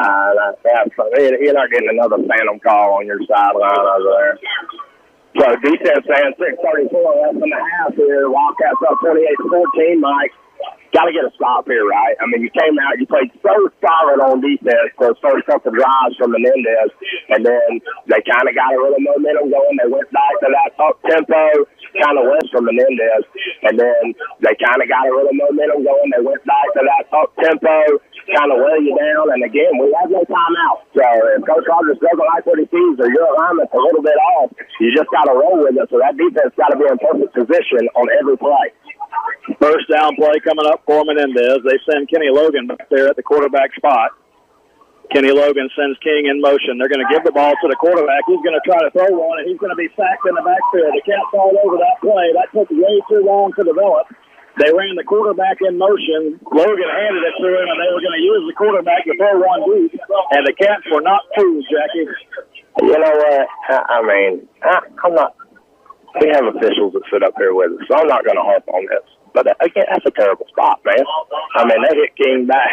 I felt like that was 7 yards loss there. Menendez going to take a timeout here. But a loss nonetheless, so a great job by the defense to knife their way in there. Back on the play, back 5 yards to the 36-yard line. Jackie will just, once again, just mention, don't go away during the halftime break tonight, because during our halftime show coverage, we will have a chance to maybe give something away. And Jackie, I can't believe you turned the ice cream down today. I saw the text from our fan down there at Big Boy's Sandwich Shop. She said, "What kind of ice cream do you want?" And I saw you turn it down. I couldn't believe it. I know, and it's one of those things I immediately regretted when I sent that text. Oh, you regretting it right now? I'm regretting it right now because they got some of the best ice cream in town down there at Big Boy's Sandwich Shop. And you're right, Sabrina offered to bring me some. So if you're listening, Sabrina, and you still want to bring it, Jackie says, "Oh, I know she's down on the stand hollering somewhere." She ain't breaking away from me, I can assure you.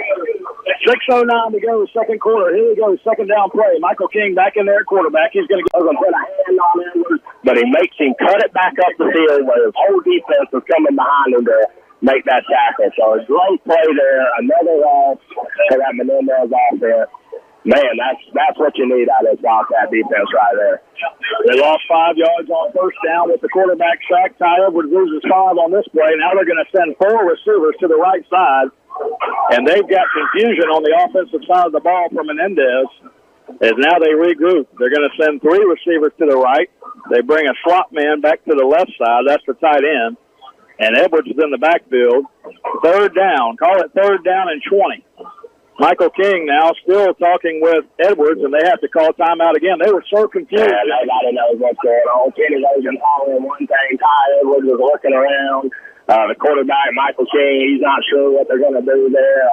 Complete chaos on the offensive side of the ball for Menendez. But third and call the second, see if that defensive line can get that one last push to make a big play here. So a huge third down play. We're looking at 5:09 to go in the half, and the reason why this is a huge third down play, at the field position we're at, you would not expect Menendez to go for it on fourth down. So if you can get a big play, a big stop here with not a lot of yards gained, you get the ball back with 5 minutes to go in the half, and the Wildcats would have a good bit of momentum going in. Now, Menendez did win the toss at the beginning of the game, and they deferred to the second half, so they will get the ball to start the second half. Yeah, Wildcats on 28-14, but you're right. If you can get a stop here and somehow manage to go back down and score another touchdown with 5 minutes left, that would take all the momentum in the halftime. Third down play, Michael King in the shotgun. It looked like Chase Hancock was being held. No call. They're going to throw it ahead to the 49-yard line. A catch is made there, but it's going to be 3 yards short of the first down. Third down play, Michael King in the shotgun. It looked like Chase Hancock was being held. No call. They're going to throw it ahead to the 49-yard line. A catch is made there, but it's going to be 3 yards short of the first down. They call a catch made at the 49 across the way. And they said catch was made. It'll be 4th down and 3 now, and Menendez is going to hurry to the line of scrimmage and try to get a play off here. Get off the field. Get off the field, Cats. Wildcats send a man off. Here we go. 4th down and 3. Big play again for the Cat defense. 4th down. They hand the ball straight ahead. The player is not going to get there. He's short of the first down. What a great stop. What a great stop by that Wildcat defense. The spot on the far sideline is about a half yard short of the first down, and if they put the ball down at that spot, it will be short. He's short. First down, Cats. Short. First down, Cats. Let's go. That's huge. What a stop by that Wildcat defense. My goodness. They brought Big Hayward, the linebacker, in from Menendez in that fullback position. tried to sneak us for one in there, and they're able to just gobble him up and bring him down a half-yard short of that first down marker. We knew the 3 and got 2.5, so a great stop and brings even more momentum back to the Wildcat sideline.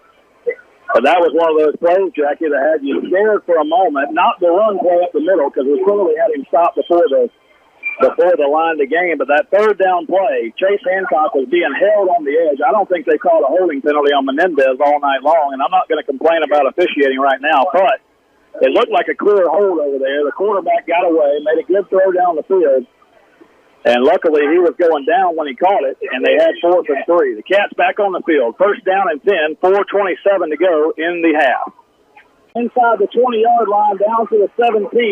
Another big play by Scooby Graham as he is turning in a highlight reel first half of this Wildcat football team. Scooby Graham is going to be a special player for Baker County football. He already is good. He's only a sophomore, Mike. Doing big things, running that thing tonight, son, and another big game by Scooby Graham there. First down play, the Wildcats now from the 17-yard line. We can take our time a little bit, Jackie. We can run some clock here. First down play, Bowen sends John Green in motion. Bowen calls for the ball. He gives it to Graham. No, Bowen keeps it. He's 15, 10. Bowen to the 5, and Bowen touchdown Wildcat. Wow. Kind of a zone read play there as Bowen takes the handoff to Scooby Graham, and the Wildcats scored a touchdown. Alex Bowen would not be denied 17 yards on a touchdown run. That's a great play by Alex Bowen with a lead option play, and Alex Bowen reads it correctly. The defense run. That's a great play by Alex Bowen with a lead option play, and Alex Bowen reads it correctly. The defensive end crashes down, and Alex Bowen able to take it off, and again, Will Connick with a great block on the outside in the wide receiver position. Just the block Bowen needed to kind of spring him and get into the end zone to put the Wildcats up 34-14. Connor Wade out there to try the extra point. Connor Wade waits on it. Bowen's got it down. The kick is on the way, and Connor Wade's having no problem tonight. That ball right down the middle.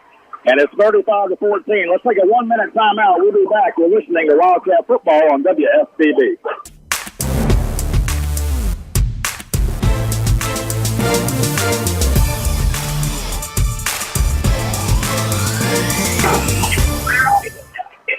And we welcome you back to Memorial Stadium here in downtown McClenny, Florida. The Wildcats of Baker County.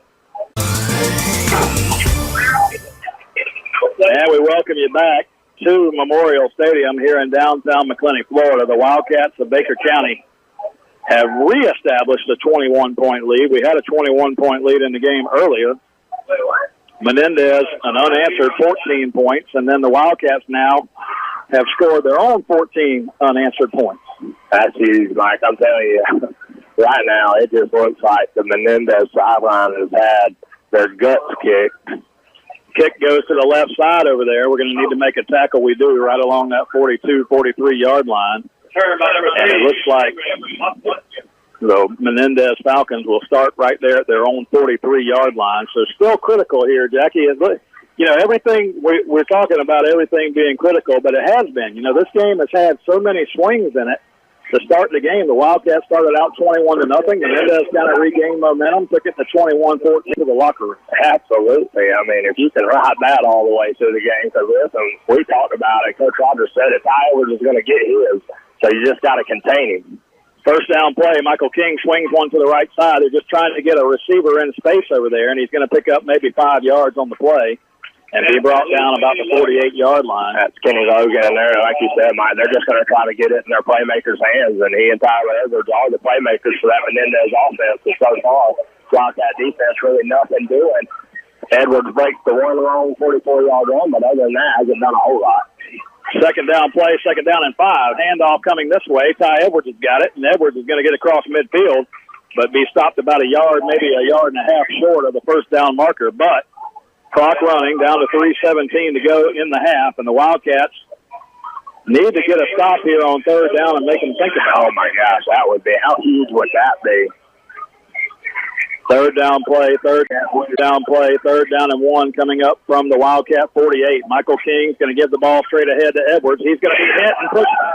He's going to be hit, driven back, nowhere near the first down marker as the Cats all over him in the backfield.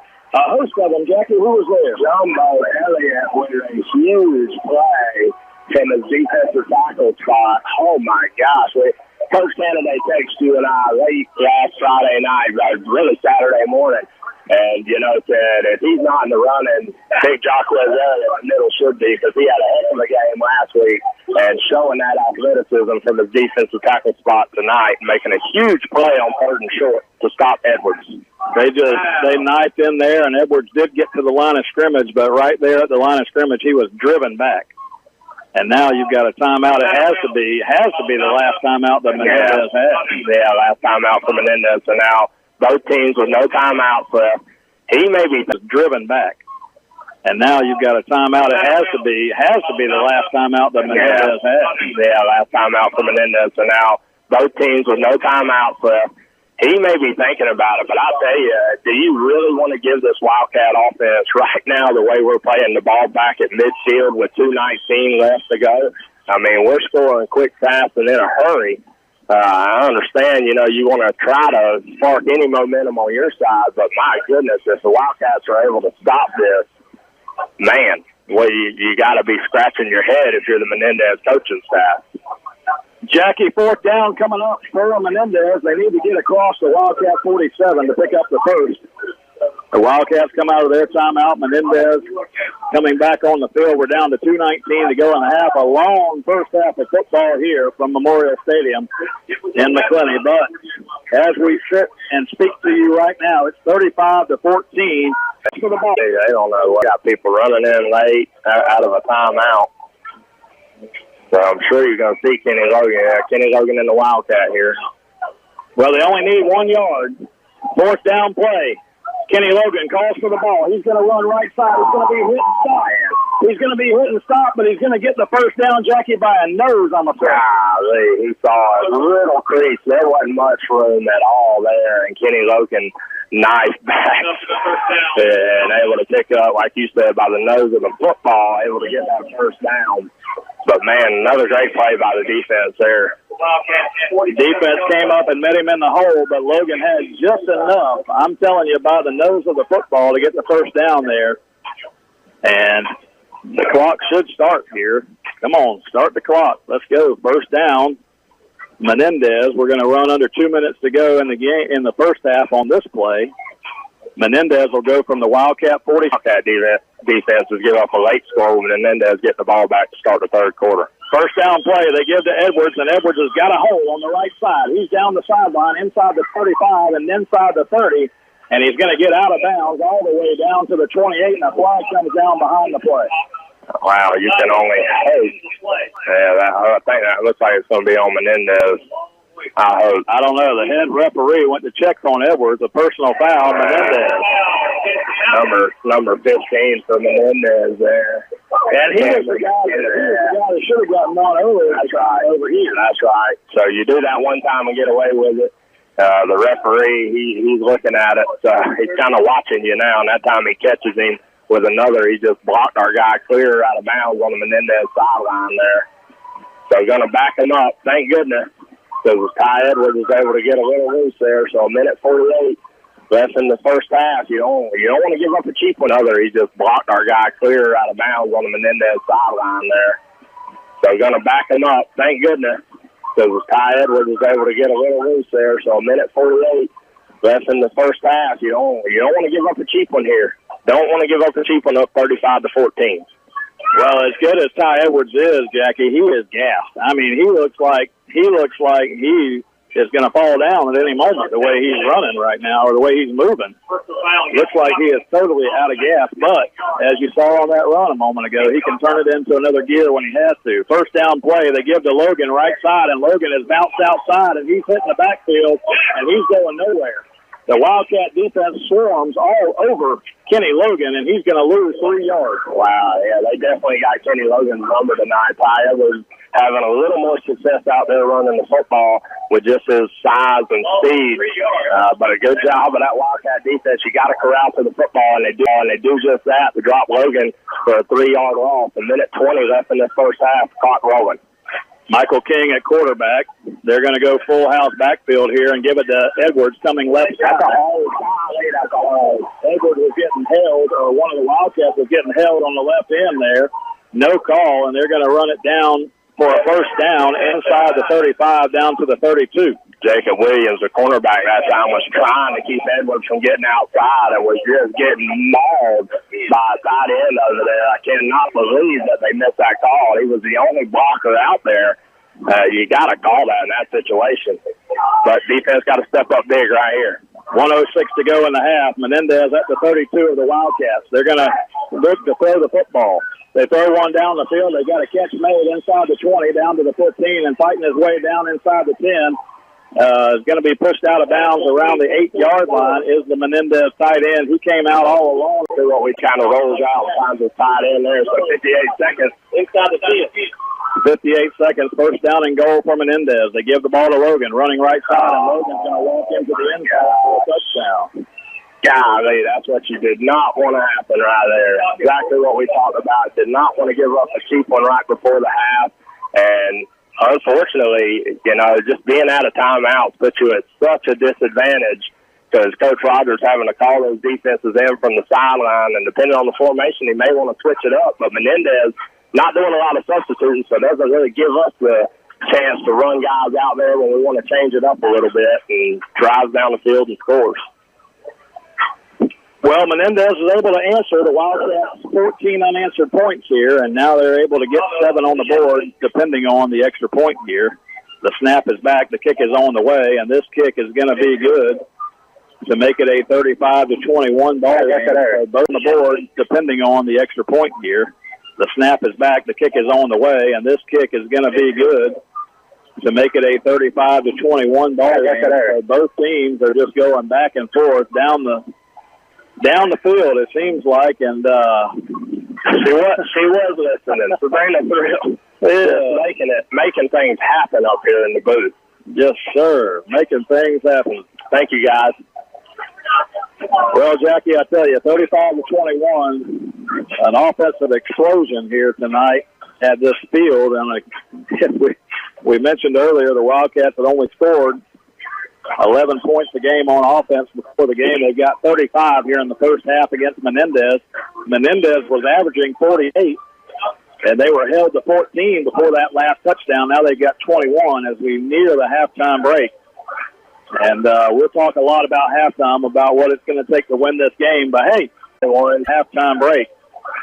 And we'll talk a lot about halftime, about what it's going to take to win this game. But, hey, don't hang your head. The Wildcats still have a 14-point lead. Yeah, 35-21, 52 seconds left. I don't like the fact that Menendez gets the ball coming out of halftime. Wildcats call a fair catch over there at the 31-yard line, and we'll take it there, first down and 10 from there with 52 seconds left to go in the half. Couple of shout-outs, Jackie, big Georgia Bulldog fan, a guy that listens to a lot of Wildcat football and stays in touch with me and you. Quentin Kennedy listening in here on 97.5 FM, and I got a text here, Jackie, all the way from Dandridge, Tennessee. Do you know where that is? I do not. I have no idea where that is, but my friend Phil Duval and his wife Gina are in Dandridge, Tennessee, along with Timmy Lee and his wife Heidi. So we tell them, go Wildcats here from Memorial Stadium. I'm glad they're listening in. That tune-in app will get you signal. Tennessee has better weather than here. It's hot. First down play. The Wildcats are going to run it with Graham. There he goes to the 40. Graham still on his feet across the 45-yard line. A good gain on first down at 50. My goodness. Golly. And they're letting Menendez throw him down after the play there. No flag. Chains will move.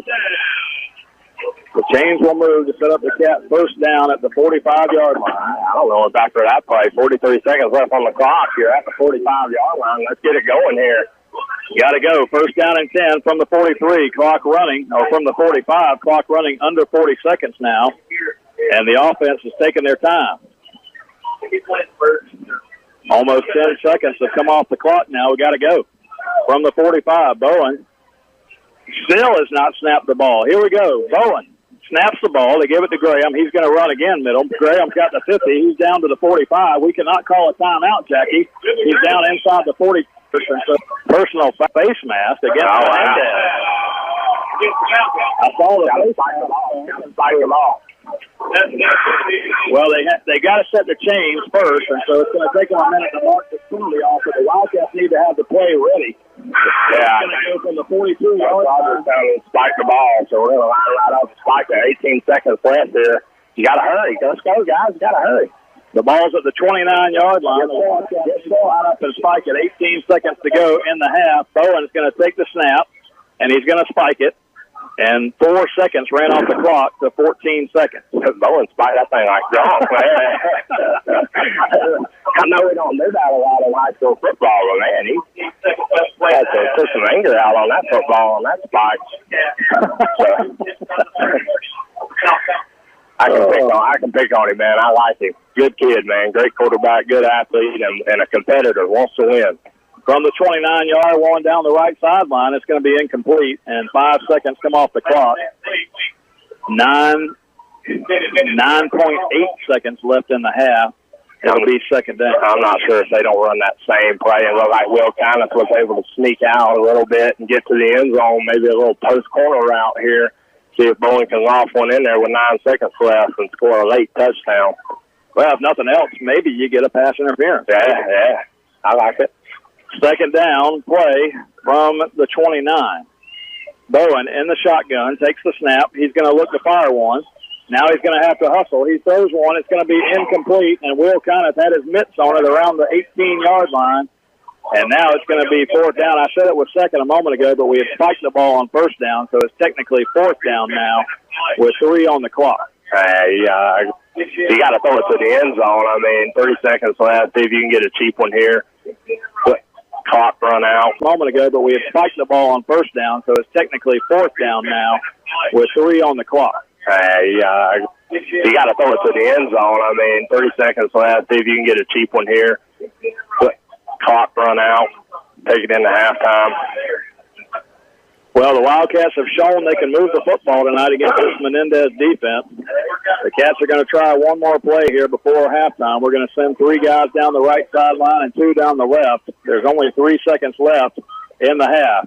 Bowen slings one up toward the end zone. That ball is going to be picked off at the 1-yard line. Need to tackle him before we get to halftime, and we do, and the tackle's made. And the clock runs out of the first half, and, wow, that's going to do it for one half of football here from Memorial Stadium.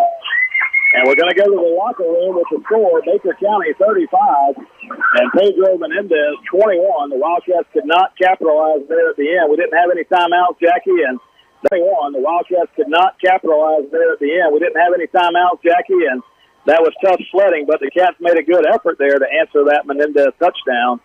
But a 14-point lead is what we'll take to the locker room. Yeah, what a great, offensive explosion tonight from that Wildcat offense and Coach Josh Jacobson. I'm not exactly sure what went on in practice, but it was something completely different than what we've seen in the first 3 games of this 2018 season. And, man, those guys just getting it done. I tell you what, timeouts really killed us there as we are running the ball so effectively with Scooby Graham and John Green, and unfortunately, with no timeouts, you're not able to get those guys the ball with time running down. So Alex Bowen doing a good job managing the clock, doing what he had to do, but couldn't come away with the score there. But, again, Scooby Graham, John Green doing a great job in that first half. Well, we're going to send it to the half. We come back, we'll have our Florida Farm Bureau halftime report. And you will want to stay tuned. All right, we'll be back in a minute. You're listening to Wildcat Football on 97.5 WFBB.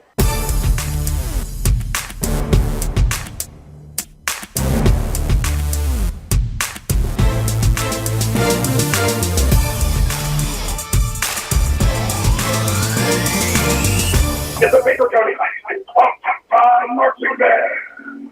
And we welcome you back here to Memorial Stadium. Big game tonight at home for the Baker County Wildcats as we host the Pedro Menendez Falcons in the first district contest of the year. The Wildcats come in tonight's ball game with a 2-win, 1-loss record. Pedro Menendez is unscathed. They played Euler, they played St. Augustine. They had a couple big games early in the year, and they came through at 3-0 and heading into district play. So a lot of talk around town this week was how in the world was Baker County going to play with Menendez? Well, 35-21 lead here at the halftime break for the Cats. Jackie, let me just run down a few stats for you here for the first half. Baker County with 289 yards of total offense, Menendez 205. Baker County 212 on the ground, Menendez 127. Through the air, the Wildcats 77, Menendez 78, so basically dead even. We're beating them on the ground, so the Wildcats with 13 first downs and Menendez with 12. A couple of big players, individual stats here. Ty Edwards, 14 carries, 95 yards for the Falcons and 1 touchdown.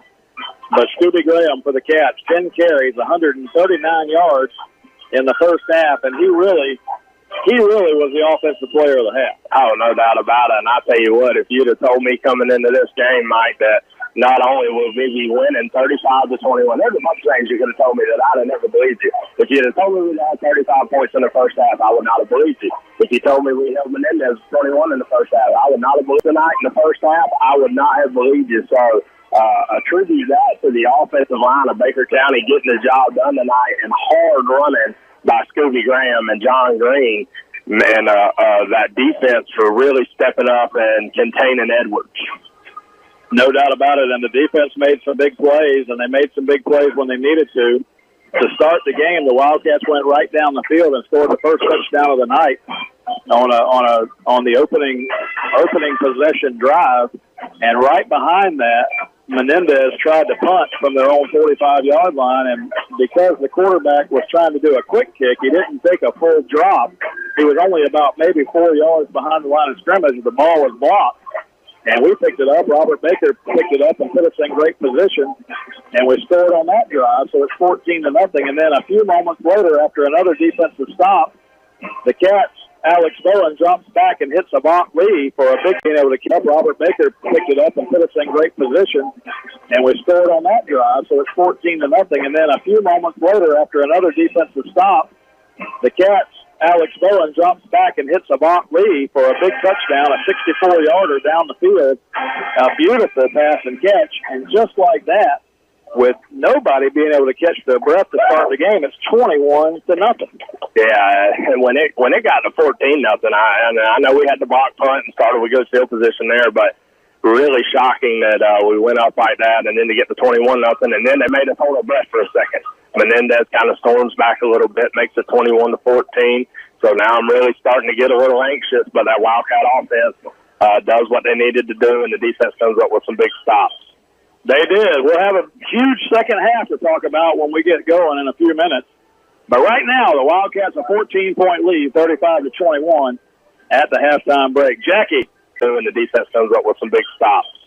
They did. We'll have a huge second half to talk about when we get going in a few minutes. But right now, the Wildcats a 14-point lead, 35-21 at the halftime break. Jackie, I told the folks to pay attention. I told them to listen up at halftime, and now we've got something for them. My man Tim Hughes over at American Recycling there in McClenny, a big supporter of Wildcat football. Just a great guy in general, but American Recycling, big sponsor here tonight of Wildcat football, has ponied up 2 tickets, not to this weekend's Jaguar game, but later on this month against the Tennessee Titans at home. The Jaguars will play them, and tonight Tim Hughes gave us those tickets to give away, Jackie, and I'm going to do that. And here's how we're going to do it. Write down this text number. I'm going to give it out twice so you can write it down. The text number is 859-638, and I'm going to do that. And here's how we're going to do it. Write down this text number. I'm going to give it out twice so you can write it down. The text number is 859-6383. That is the American Recycle text line. 859-6383. Make sure you give them the area code because we got listeners all across the country, Mike. 904. Not sure if they can make it to the Jaguar game tonight on Sunday, but well, it's not this weekend now. Oh, yeah, that's right. Tennessee Titans game on the 23rd. So once again, let me give that number out one more time because I don't want you to miss an opportunity. 904-859-6383. That's the text line. So here's the question. You got to be the first person that comes through my text line and gives me the correct answer to this question. Last year, Jackie, banner year for Wildcat football. Best year we've ever seen. I've been on the air here 21 years, and I've never seen a year like last 5A state runner-ups last year. And what an outstanding season it was. If you can text and let me just get past that for a second. If you can text me at 859-6383, the answer to this question, you will win 2 tickets to a Jaguar game in a couple of weeks against the Titans at home. And here's the question, Jackie. The Wildcats faced 5 opponents on their way to the state championship game. Name those 5 opponents that we faced from week 1 to week 5 in the playoffs last year. Just send me a text with all 5 of those teams, and you will be the winner of those 2 Jaguar tickets. That's a good one, Mike. You like that? Yeah, you and I talked about it early on in the game, and we couldn't remember exactly who we played or when we played because it was kind of a whirlwind there for a month and a half or 2 months. But what a historic run and just an all-around great time for Baker County and this Baker County football program. I'm going to give a shout-out to tonight, a guy that played football here by the name of Matt Anderson. He coached with us in the Baker County Little League this year up there in the pitching machine Pee Wee League. A good friend of mine, Matt Anderson, listens in each and every week. And I tell you, we were talking earlier, and expectations are crazy. If you're a Gator fan right now, expectations are unreal, but they should be because of the way they played. Well, the Wildcats are fresh off of a state championship run. And Matt and I were talking about, we've heard some people in the community saying, what's going on with the Wildcats? Well, I'll tell you, we've lost 26 seniors from a year ago, Jackie. We lost 26 guys from last year's team.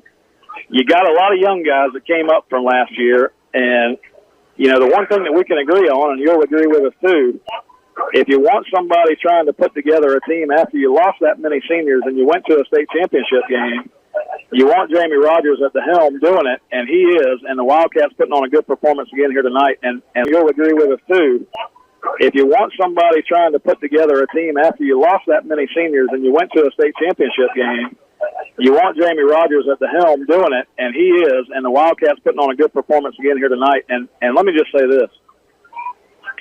I hope I never hear anybody complaining about Wildcat football because we've never, ever sniffed a state championship game until last year. That's right. You and I, you heard a lot of rumblings, especially after that St. Augustine game, questionable call at the end of the game. The offense just not producing like they should. But let me tell you one thing. I said it on the radio show, but Coach Josh Jacobson is probably as big or bigger competitor than anybody in Baker County. So he knew it. He was frustrated. Sleepless nights trying to work on this thing and figure out what the heck was going on. And it looks like, as of right now, it's paid off with a huge offense. Offensive performance in the first half of this game. The guys just getting it done. What we expected all season long is finally taking place tonight. Well, I forgot to mention a moment ago when I gave out the text line, if you send us an answer in, make sure you include your name. Include your name. 904-859-6383. The question's still out there.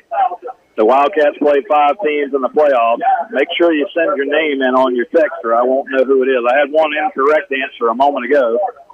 It looks like I might have gotten a correct answer if I can get a name. So send me your name if you just texted me. All right, Jackie, so we got a couple of minutes before the halftime ends. I got a couple of college football games that I want to ask you about, but we need to send it back for a commercial timeout here. We're going to take a 2-minute break, and we'll be back. You're listening to Wildcat Football right here on WFBB. Wildcats of Baker County, a 35-21 lead over Menendez. Both teams coming back out of the locker room, and Jackie, just football and just Wildcats in general, it's hard.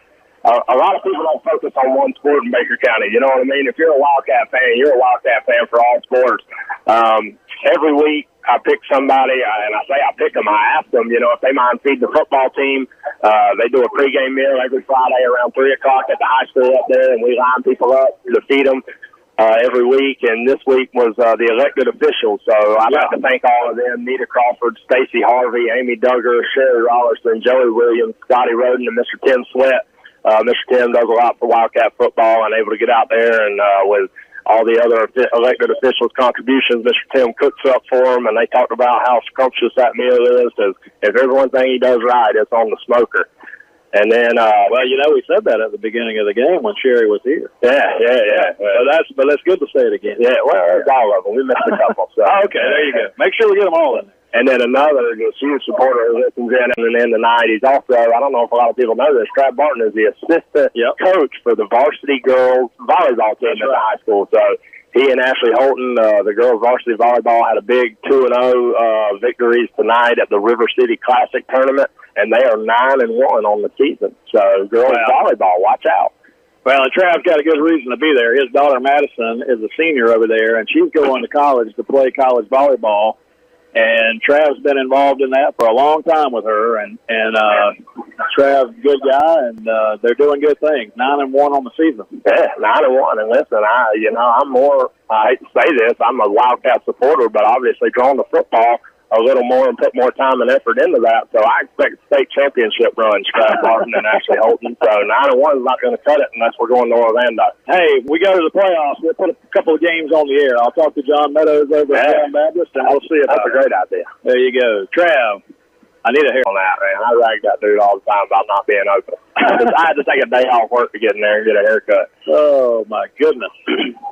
Second half just about to get underway here from Memorial Stadium in downtown McCunny. If you haven't heard us tonight and you're just tuning in, the Wildcats have a 35-21 lead over Pedro Menendez.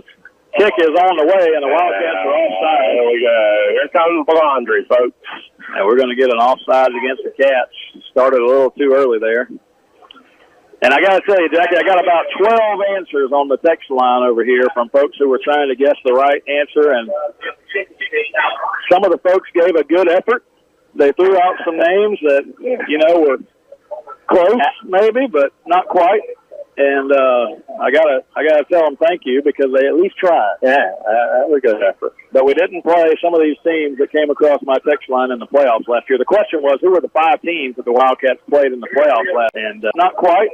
And I gotta tell them thank you because they at least tried. Yeah, that was a good effort. But we didn't play some of these teams that came across my text line in the playoffs last year. The question was, who were the 5 teams that the Wildcats played in the playoffs last year? And I'll tell you who our winner was and get that going here in just a minute. I want to thank Tim Hughes again for giving those tickets to the game. High kickoff coming down at the 35. Menendez is going to take it right down. And he gets up the sideline near midfield to start the second half. So Menendez is going to have great field position to start this second half of football here from Memorial Stadium. They trail by 14, but the Wildcat defense is going to have the pressure put on them to start the second half. Well, we're going with this short kick, trying to keep it out of Kenny Logan's hand and Ty Edwards' hand, because not only are they starting running backs, they also take kickoffs back. Any way you can get it in a football player's hands, that's what you want to do. And with that 5-yard penalty, the up man's able to take it, bring it all the way out to the 50-yard line to start the second half. All right, first down and 10, Menendez from midfield. They're going to give the ball straight ahead this time. Kenny Logan keeps it. He's going to gain about 5 yards down to the 45-yard line. One of those guys who texted the wrong answers was Trey Knabb, and he said he misheard the question. He thought it was the first 5 games of the season. Yeah, and I thought maybe there was a little bit of confusion. I thought we made it clear, but it was ball on the ground. Fumbled snap. Ty Edwards picks it up off the ground, and he's going to make something good out of a fumbled snap there as he gets 2 yards ahead.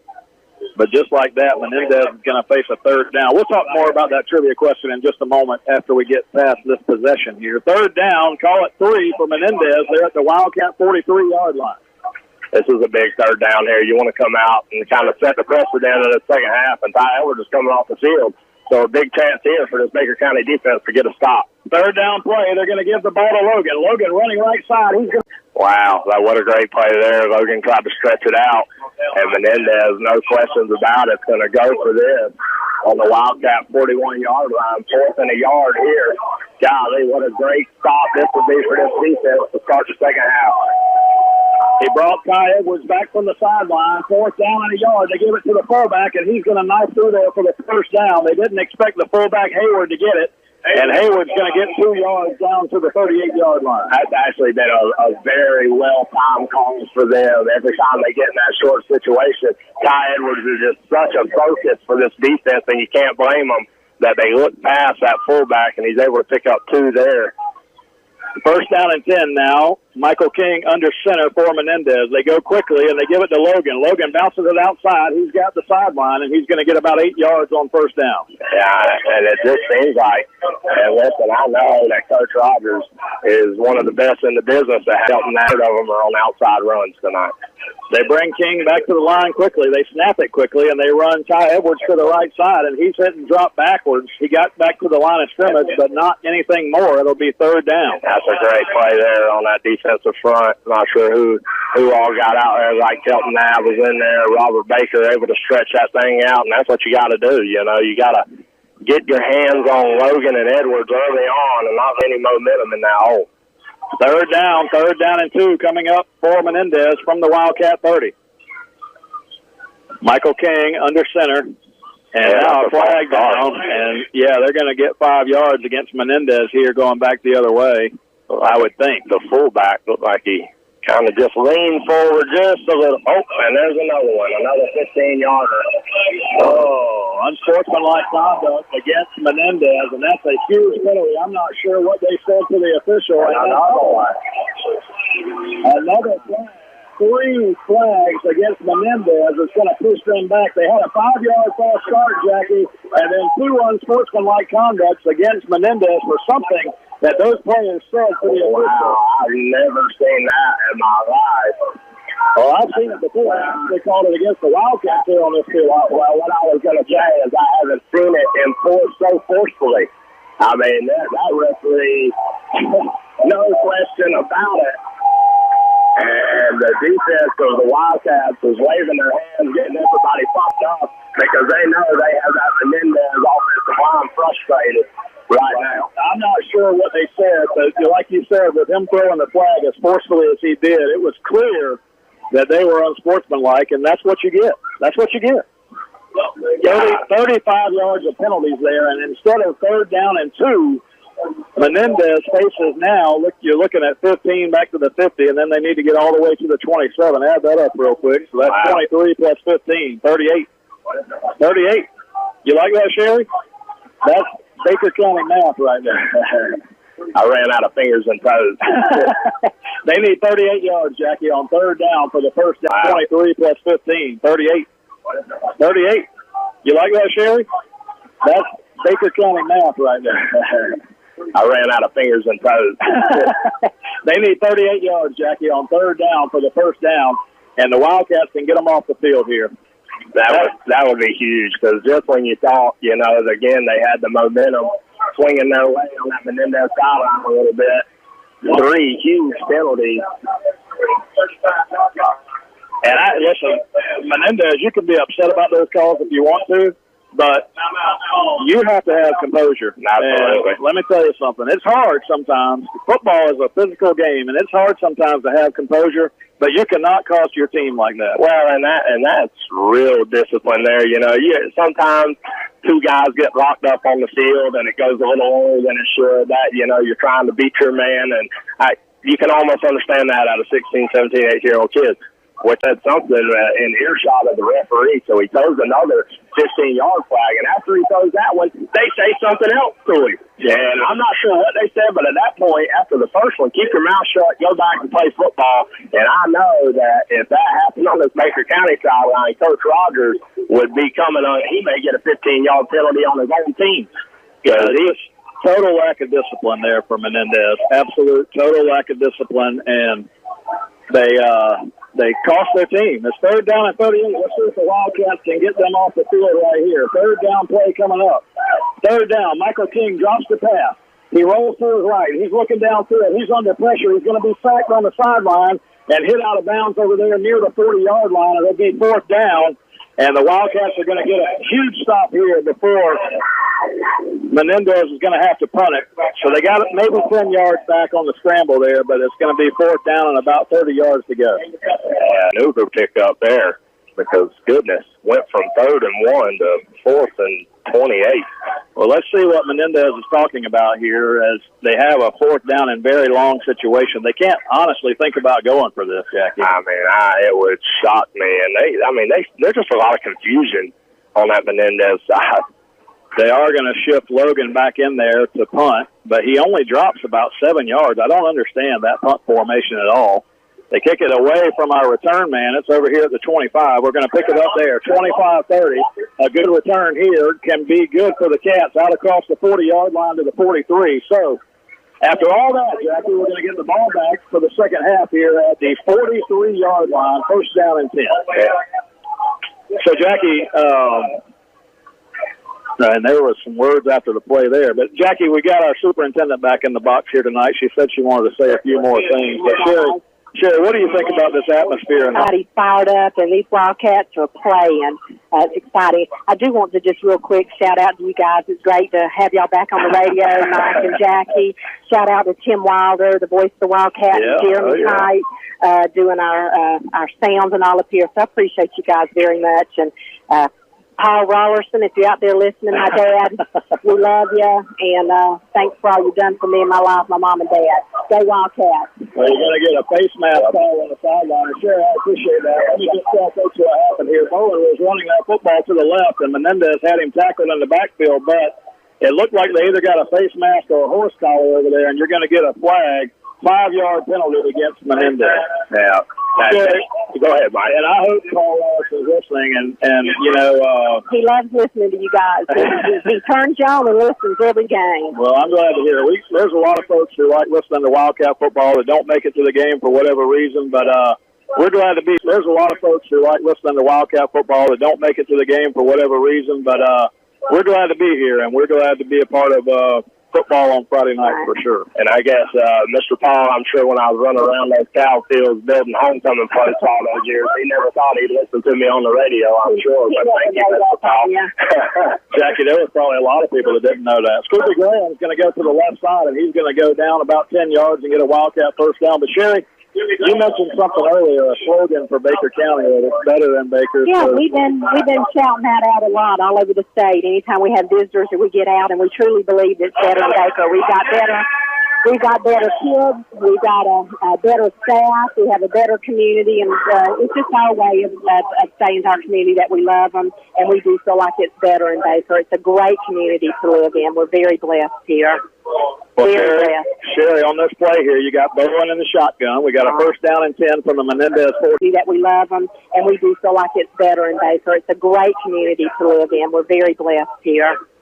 Well, Sherry, on this play here, you got Bowen in the shotgun. We got a first down and 10 from the Menendez 45, and we're going to have a flag. A flag on the flag. Yep, that's that yellow thing that just went up. You're not fooling me. I've heard you holler at those Gator games. I know you know what's going on. Absolutely. Well, Sherry, we got a good season in store for us. You know, one of the things Jackie and I reminded the folks is that we went to a state championship last year, first time ever for Baker County, and made history, didn't we? We did, and you know, it's not just the football team though. We've got some other great athletics, and there's good things going on the academic side of the world too. Absolutely. Last week I had swim meet, volleyball games, a little bit of everything, and we have great kids again that are participating in all these sports and extracurricular activities. Of course, you saw our band tonight. Yeah. Absolutely amazing watching our band. I think we have one of the best bands in the state of Florida. Did you see those girls twirling on there? But now, all of a sudden, Miss Sherry Rollerson, superintendent's got her on Facebook, and, man, I can't keep up with where you're at. It's got to be the grand. Well, I figured that would be my avenue to brag on these children. So that's my opportunity that's a good one. To brag on our kids. Second down play, the Wildcats are going to run Graham up the middle, and he needed 10 yards for the first down, and he gets about 9. It'll be third down and 1. And, Sherry, you got some grandkids that live a little bit away, so you have to keep up with them, right? So you do that on Facebook. I do, and we get them home every chance we can. And they're sweet girls growing up fast. Well, it's third down and 1 here, Sherry. We need a first down to keep the drive alive. 7:43 to go third quarter. It's 35-21.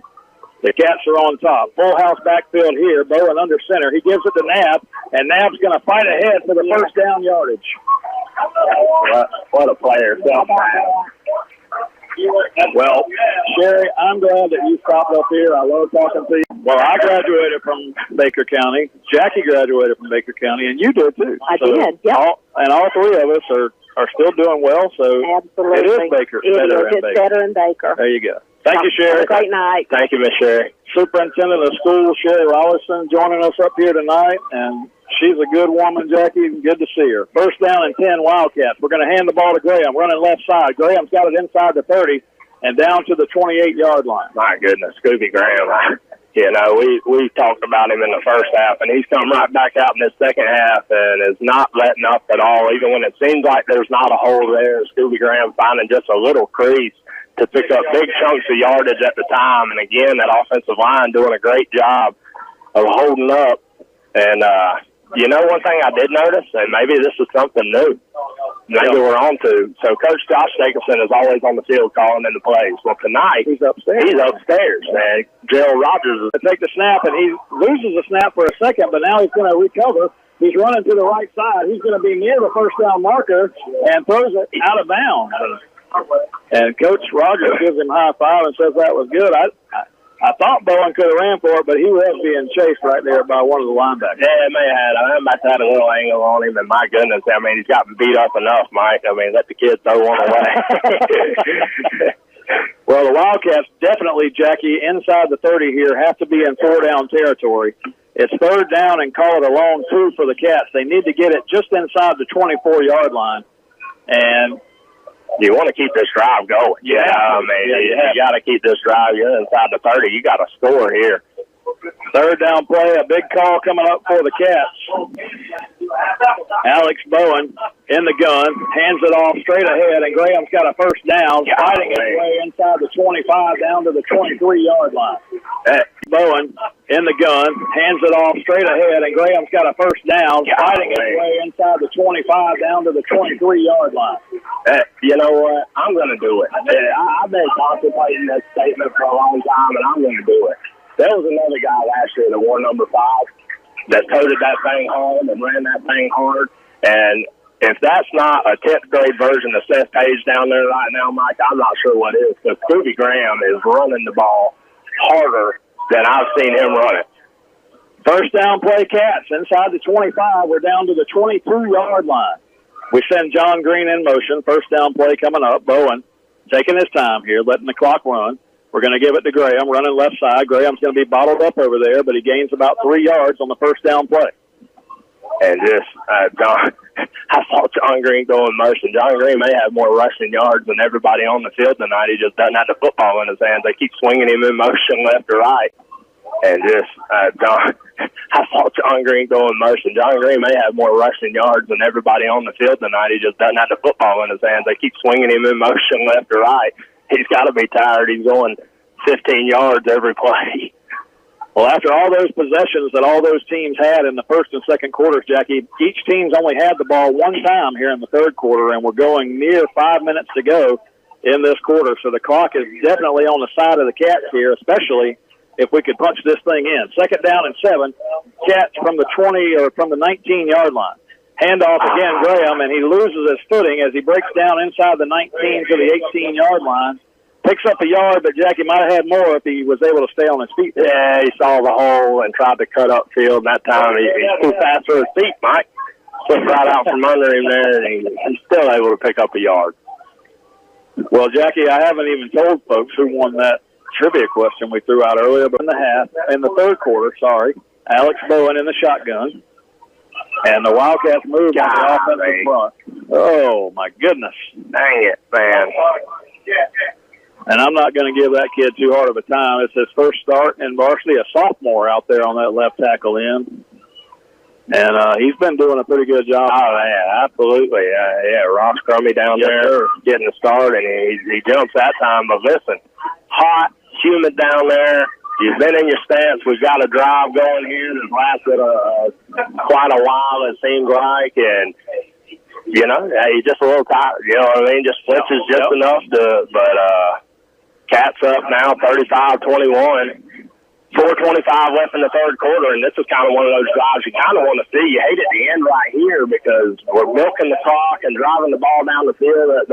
The only way to make this drive better is to cap it off with some points at the end. There's points at the end. There's two good things that come out of it. One, we've run a lot of clock on this possession, which is good because the clock, in that first half just seemed to drag on forever.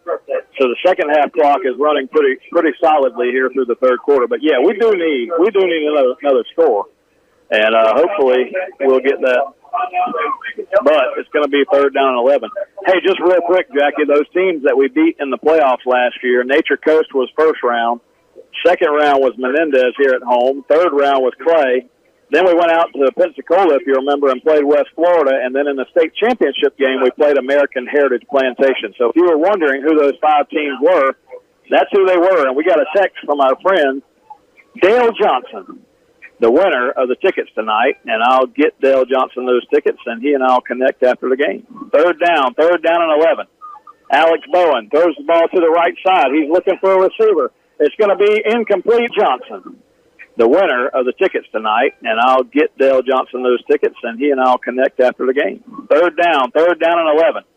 Alex Bowen throws the ball to the right side. He's looking for a receiver. It's going to be incomplete, and wow. It is so. Wow. the receiver took it away from the defensive back. The defensive back had his hands on it, and I thought it was going to be intercepted. We took it away from him, Jackie, and it's going to be a first down. John Green. No, it's going to be a fourth down. He was a little short, but what a play by John Green to rip that ball out of the defender's hand. That looked like a clear interception, but John Green was just that dude's a beast in the weight room, Mike, and that time it pays off because he literally just ripped the ball out of the defender's hand. I thought it was going to be an interception, and I thought Menendez had stopped the drive, but it was a catch. He ripped it out of his hands, came down with it cleanly, and now on 4th down and 2, the Wildcats need to pick up this first down. Oh, my goodness. Getting a little nervous. And I thought Menendez had stopped the drive, but it was a catch. He ripped it out of his hands, came down with it cleanly, and now on 4th down and 2, the Wildcats need to pick up this first down. Oh, my goodness. Getting a little nervous. Alex Bowen in the gun, 3.5 minutes to go, third quarter. Bowen takes the snap, gives it to Graham. Graham running ahead. He's got the first down. He's got a touchdown. Graham goes to the corner of the end zone, and that's a touchdown for the Wildcats. 12 yards on the play, and the Wildcats take a 20-point lead. Boobie Graham, my goodness. I can't say enough about this kid, Mike. Only a sophomore. Gosh, man, he is going to be a fantastic football player for this Wildcat football team. That time he needed 2. He saw a hole, was able to bounce it outside, and we talked about it. It needed points there. That was a great drive and wanted to cap it off with some points. I thought maybe we'd get 3 out of it. Coach Jacobson electing to go talked about it. It needed points there. That was a great drive and wanted to cap it off with some points. I thought maybe we'd get 3 out of it. Coach Jacobson electing to go for it there, and touchdown. And the folks wondering why Jackie keeps saying he's going to be a great football player. Well, he's only a sophomore. 10th grader out there running the football. And with that drive, he's got to be nearing the 200-yard mark on the night and totally putting an exclamation point on what the Wildcats have done here. It's a 41-21 ball game, a 20-point lead for the Cats as we near the end of the third quarter here, Jackie. And you got to hand it to that offensive line and what they've been able to get done. Yes, absolutely. I rode that line. Nobody is a bigger critic of them than I am because I know what they're capable of doing. I saw what they did last year on the way to that state championship run. So those guys finally getting it together when they have the right combination down there. That Coach Scott McDonald, Coach Greg Harrison just trying to fit in all the pieces. And so far, it's paying off as they're just manhandling that Menendez front. 41-21 Wildcats, 3 minutes and 21 seconds to go in the third quarter. A huge drive that time, capped by Scooby Graham. Touchdown run. And he's got 193 on the night as what statistician Justin Thomas just relayed to me.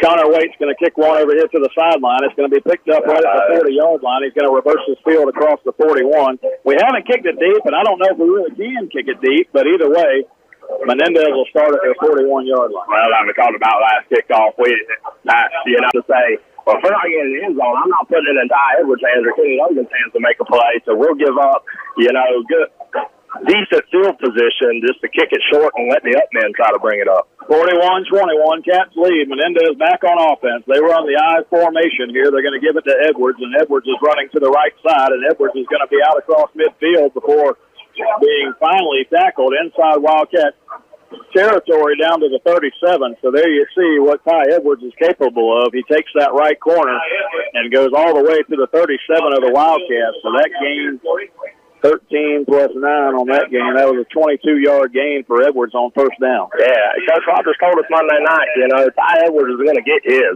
We got to contain Ty Edwards, and so far, I felt like we've done a good job of that. But there again, that outside run, they found something there. And again, quickly to the line of scrimmage, they hand the ball to Kenny Logan coming left side, and he's being held big time over here. And nice to play, but getting held on the outside where he can't get in there, and this time he finally gets the flag. I mean, right in front of us, and nobody could miss that. That was a huge hold, and we're going to get the 10-yard holding penalty going back the other way. Holding. That time, that outside run, great pursuit by the defense, but Logan was still able to pick up big yardage there. So those safeties, cornerbacks, outside linebackers, those guys, they got to do a little better job of really getting in there and making them stretch that play way backwards and out. Well, that play, if they're calling that from the spot of the foul, they missed it by about 5 yards, just so you know. First down and 15 now. They move it back here, and the Wildcats are going to get all over the running back in the backfield.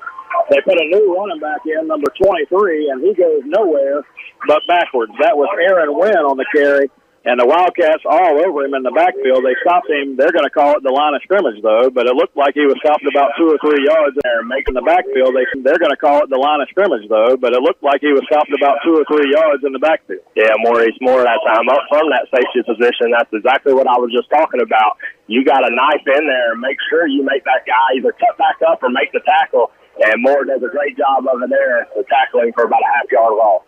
2 minutes and 20 seconds to go. Ty Edwards running right side. He cuts it back upfield, and he's going to be hit and dropped after a gain of about 4 yards on the play.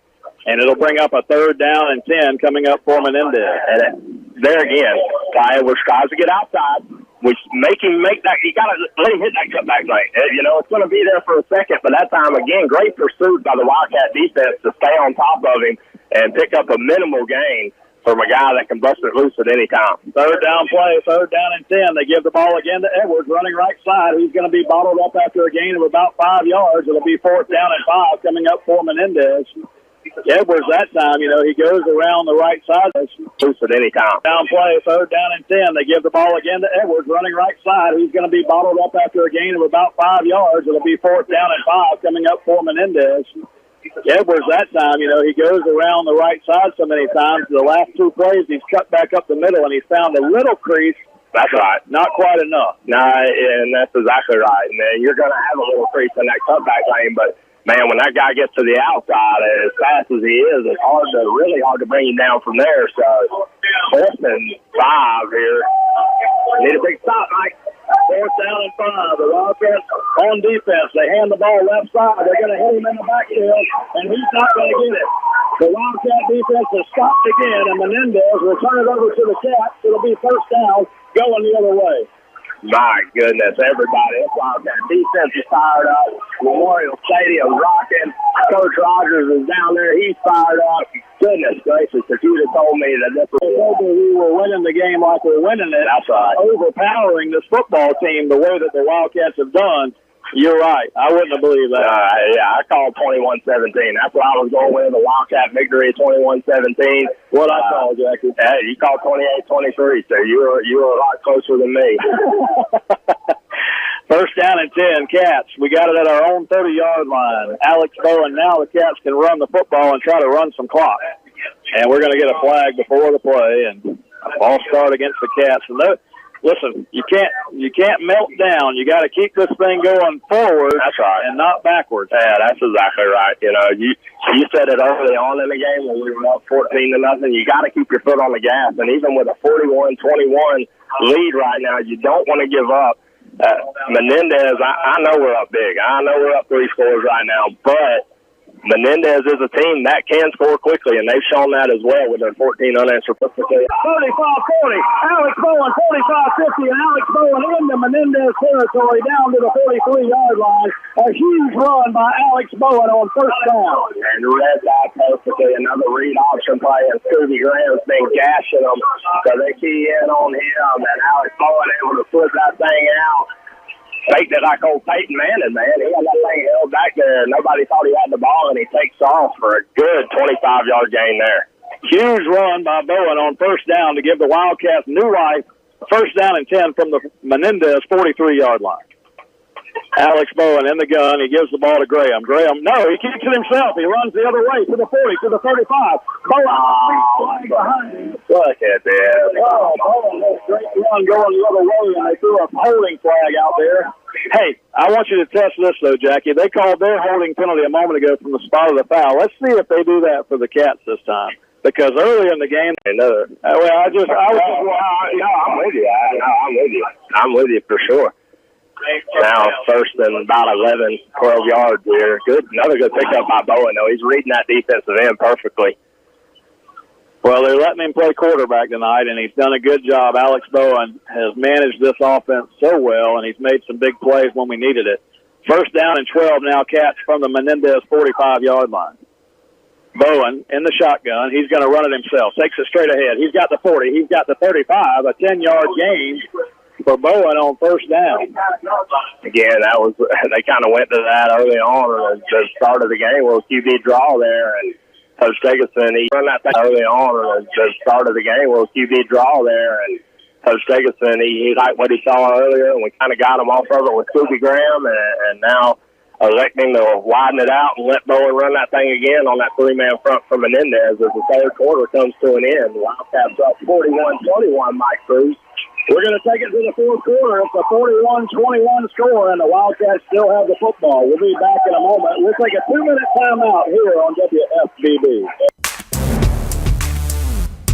For Alex Bowen to set the Wildcats up here on the first play of the fourth quarter as we welcome you back to Memorial Stadium here downtown McClenny, Florida. On that second down play, Alex Bowen took it and rumbled down the sideline to put the Wildcats in great position here. We're at the 8-yard line. It's first and goal, Jackie. Yeah, first and goal. Good run there by Alex Bowen. Again, just spreading them out. Rumbled down the sideline to put the Wildcats in great position here. We're at the 8-yard line. It's first and goal, Jackie. Yeah, first and goal. Good run there by Alex Bowen. Again, just spreading them out, and that offensive line just putting a hat on a hat and able to open up big holes for Bowen in the run game. First down and 10, or first down and goal inside the 10-yard line. Graham's got it, and Graham goes inside the 5. Touchdown, Wildcats. And Pedro Menendez, I'm going to say it now, Jackie, as we start this fourth quarter, they've been manhandled tonight. No doubt. I don't even remember what we were talking about domination. We were talking about a college game, saying one team got dominated. This is domination. I mean, when you've taken a team completely out of it, that it was not only supposed to win, Mike, but was supposed to win big. I mean, we were, I think, 17-point underdogs in our own. My goodness, you better put some respect on our name. Well, I learned a long time ago, Jackie. I learned a long time ago when I talked to folks. It's one of those things where when you get closer to the business, you learn things. And a long time ago when I read the paper and listened to what the people in the media said, you used to take it for what it meant. And you used to think, hey, that guy knows what he's talking about, you know? Well, with all the people that you've got on Sports Talk Radio and all the people you've got writing columns now, it's hard to find anybody that really knows what they're talking about. Now, I will give them this on paper, and if you just go by the paper and what you say, you know, it looks like Menendez probably has a better team, right? Well, they scored 60 points on St. Augustine, so they should come out here and win the game. But let me tell you something. I was told by an elder gentleman a long time ago, that's why you play the football game, Jackie. That's why you play the game, because you can't, there's things that you can't. Yeah, no doubt about it. Not only that, I'm not going to take anything away from Pedro Menendez. They have a great football team, but they have literally relied on two guys all year long, in Kenny Logan and Ty Edwards. And tonight, the Wildcats doing a great job of just shutting that down. Good kickoff here. Ty Edwards has to go back to the 20 to get it. And he's hit hard by the Cats, and he barely gets back to the 30-yard line. And they got a host of Cats on Ty Edwards there. And the Cats are going to back them up this time. The worst starting field position for Menendez in a while. Yeah, you alluded to this earlier, that Ty Edwards just looked gas. That time, he literally trotted to get that football. I mean, it was easily where he could have ran up and got it a lot quicker, but he trotted from the half block to pick that ball up. And a host of Wildcats, he's just tired of getting hit, Mike. 48-21, the Wildcats lead over Menendez here as we got 11:40 to go in this ball game. So it's not over, Jackie. The 34-yard line. Don't do that. Chase Hancock, among others. Kelton Nab. Chase Cruz in there as well. Kelton Nab just lit him up, man. Hey, you better just hand that thing to Ty Edwards every time. You ain't built to take that beating. Second down play, second down and 6 coming up for Menendez. Menendez, Michael King in the shotgun. He looks to throw the football. Ty Edwards just gave up on the play. He just gave up on the play, and they're going to get an intentional grounding against Michael King. Did you see Edwards back there just throw his hands up? Wow, Jackie. They're incomplete. I'll tell you that. Complete disarray. We've talked to Coach Rogers all year about how this Wildcat team's responded to adversity, not being able to get the offensive numbers we're used to, being in dogfights against Ed White and Revolt, losing that game to St. Augustine at the end like we have. They still fought. They fought every play, and you can just tell Menendez doesn't have the mental toughness to take this beating and just keep fighting because they are all but ready to pack it up on the bus and go home. So the intentional grounding penalty carries a loss of down and a spot of a foul penalty, Jackie. So it's a third down all the way back at the 16-yard line, and they need to get across the 40. Kenny Logan's going to run it right side, and he's going nowhere, and they're going to have to punt it away. They don't have a choice. They're down 48-21, and you don't want to give the Wildcats the ball this deep in your territory. No, that time Chase Cruz with a great play, come up from that linebacker position and lay a lick on Logan. And I would say you gotta punt it. I hope that's what you're planning on doing anyway. I know the game's out of hand, but not from your own 20-yard line do you go for it here. Well, if you go for it here, down 48-21, deep in your own territory, with the odds against you, it's a bad decision. But they don't let it roll. But not from your own 20-yard line do you go for it here.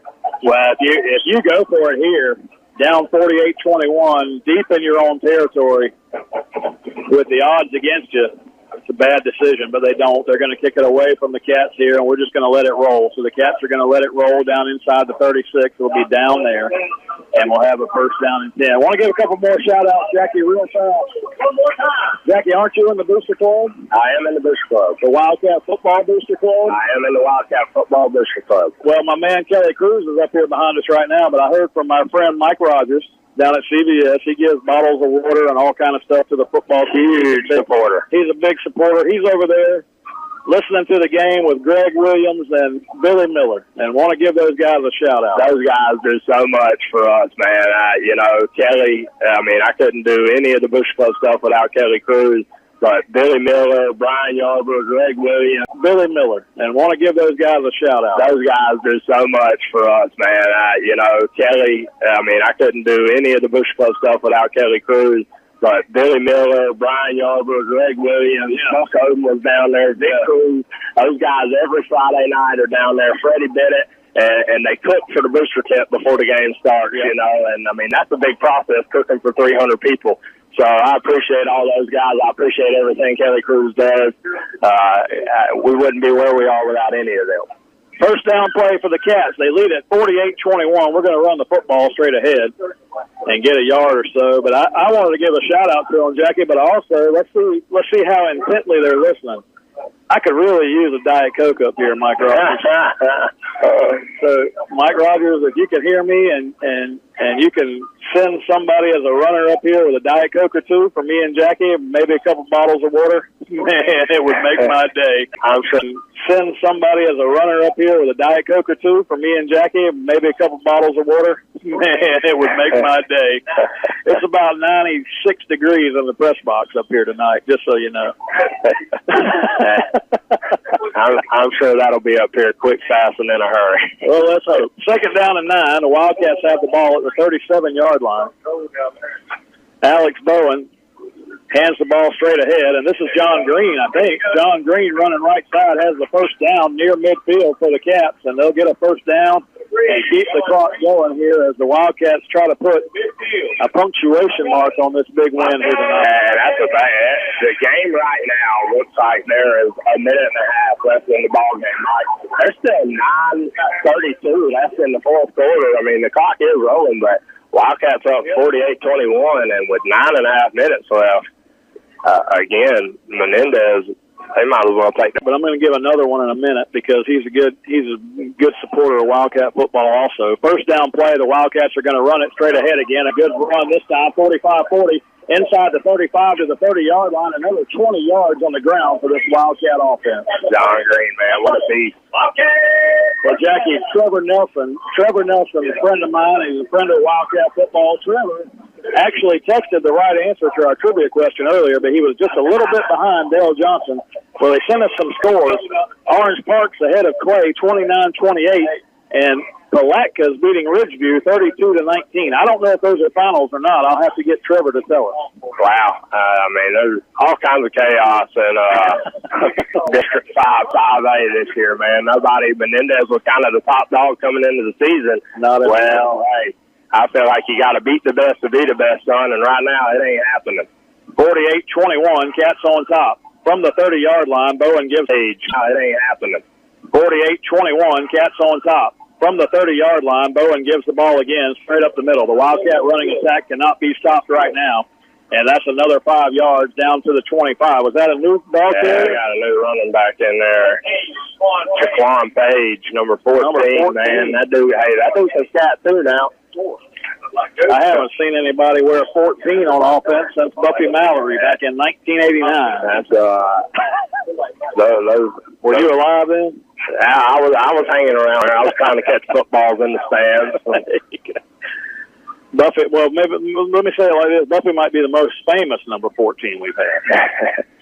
His haircut was definitely the most famous. I'm kidding, Buffy. I like it, man. That was a style back then. Back then. Second down. Here we go. Handoff again to Page. He's going to run it right side. He's got the first down and more, and he's going to get a horse collar tackle from behind. It was going to be a first down. I don't know if they threw the flag or not, but that should be a horse collar. I think they had his jersey, Mike. He's a smaller back, you know, so they're able to get their big paws on him and drag him down. But I will tell you this, Ross Crummy just laid somebody out on that run play. Golly knows that guy. I believe came off the field and didn't quite know where he was at. John Meadows, if you're listening, I'm going to give you some commercial breaks here in just a minute. I know we've gone for a while, but we'll get to there in a minute. First, came off the field and didn't quite know where he was at. John Meadows, if you're listening, I'm going to give you some commercial breaks here in just a minute. I know we've gone for a while, but we'll get to there in a minute. First down and 10 from the 16-yard line. Can't say enough. You got Ross Crummy up there. You got Tyler Burnchett. You got Miles Morrison. You got Wesley Staggs. And you got on the right side Matt McDuffie. Yep. And those guys have held it down tonight and played some really good football along with Morrison. And it seems like I'm missing somebody, but that offensive line is getting it done tonight. First down and 10, Cats. Going to give the ball again. This time Graham. Graham's got it inside the 15. He spins off a man to the 10. Graham inside the 10, down to the 7-yard line and down to the 5-yard line. Scooby Graham will not go down. I think that was John Green again. John Green. Inside the 5. Just a little Maurice Jones-Drew looking run there, man. Just breaking tackles left and right. Well, we're on the radio, so if I call the wrong goal for the Cats, and the Cats will come to the sideline on a timeout. And John Meadows, I'm going to give you a minute here. You got a minute timeout. We'll be back. You're listening to Wildcat Football on WFBB.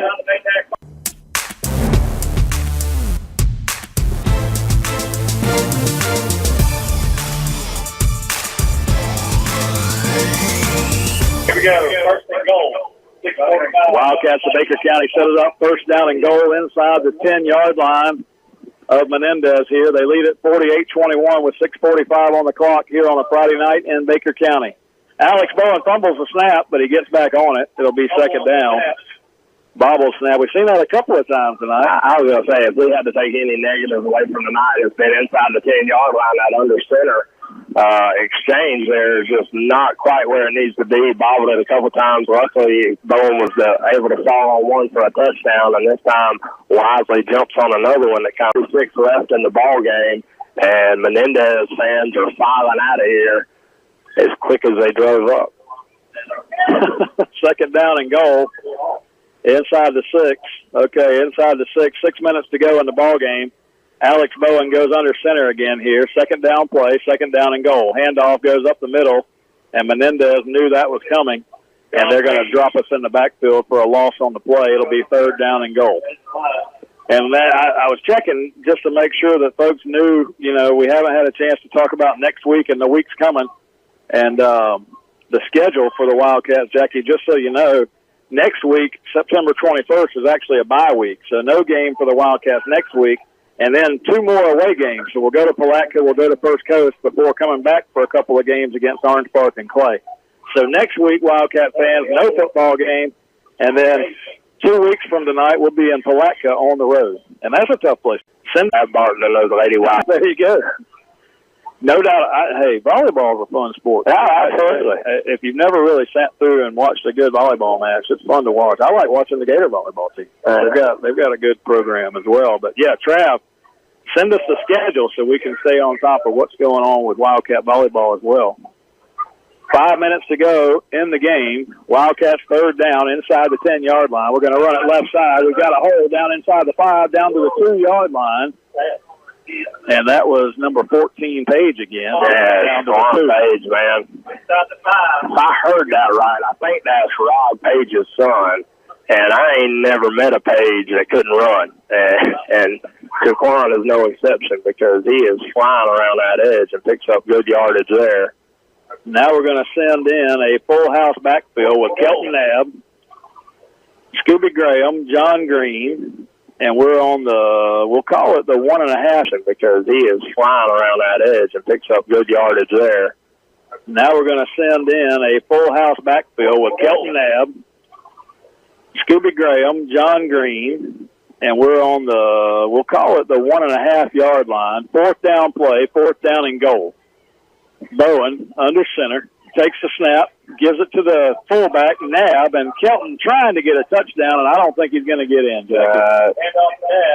Offensive line couldn't quite get the push they needed. He picked up, you called it, he needed 1.5 yards, and he picked up a good yard.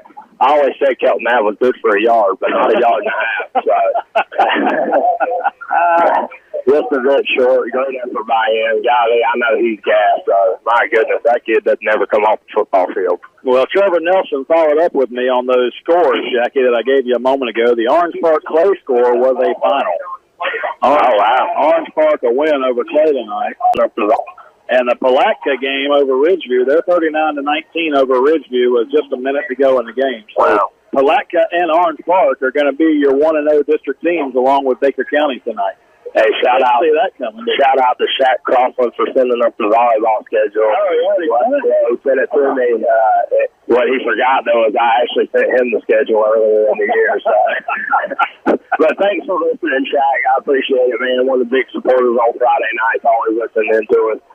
Got quite a few listeners out there, and I'm sorry we can't shout all of you guys out. If we did that, we would never get to talk about football, but thank y'all for listening. I'm glad y'all enjoy it because I know Mike and I enjoy being up here and getting these games to you when you can't make it to the stadium. Yeah, I hear from folks, Jackie, just as you do during the week, from all the folks who, listen to Wildcat football, and I got to tell you, you and I both appreciate all the support they've given. Get back to it at that moment. Yeah, we've probably done more shout-outs tonight than we do in most games, but when you're blowing somebody out 48-21, you're able to do that. Menendez coming out of the end zone, and they ran the first down play for no gain. The second down play, Logan's going to reverse his field, and he's going to get out across the 30-yard line. And that just shows you how badly we've beaten them up tonight, Jackie. Logan couldn't get away from our defenders, and he had an open field in front of him. Yeah, that time he took it all the way to the right side and reversed his field, and there was nobody left on the left side of the football field for Baker County, and Logan able to get it out there. Like you said, just gassed, man. Just cannot go any further, and looks like he's down after that tackle. Well, if you wanted a display of physical mono football tonight, the Wildcats have demonstrated it, and they have done so behind a great coaching performance. I'm going to talk about that coaching performance when we come back. We'll take a minute to the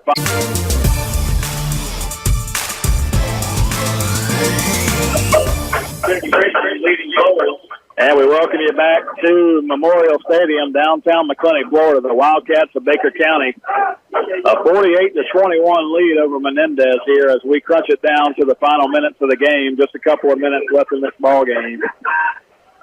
Second down and 2 coming up for Menendez from the 43-yard line. Wildcats dig in on defense. They look to throw the football. They throw it left side. He's got his tight end coming open, and they're going to have a first down across midfield. Avant Lee with the tackle over there for the Cats. Avant Lee's had a big game tonight. Stevie Graham's had a big game tonight. Alex Bowen's had a big game tonight. Jackie, we're going to have to figure out who the player of the game is. I may write a few guys down and just throw it in the hat. My goodness, the performance tonight by the offense. We haven't been able to give it to an offensive player yet. We've had 3 weeks of players of the game at left side, and he's going to get drilled again as he gets to the corner over there. Don't try to show any fight now, King. I mean, I appreciate it, but golly, don't end your season by taking on some of these linebackers on this Baker County defense with 2 minutes left in a ball game.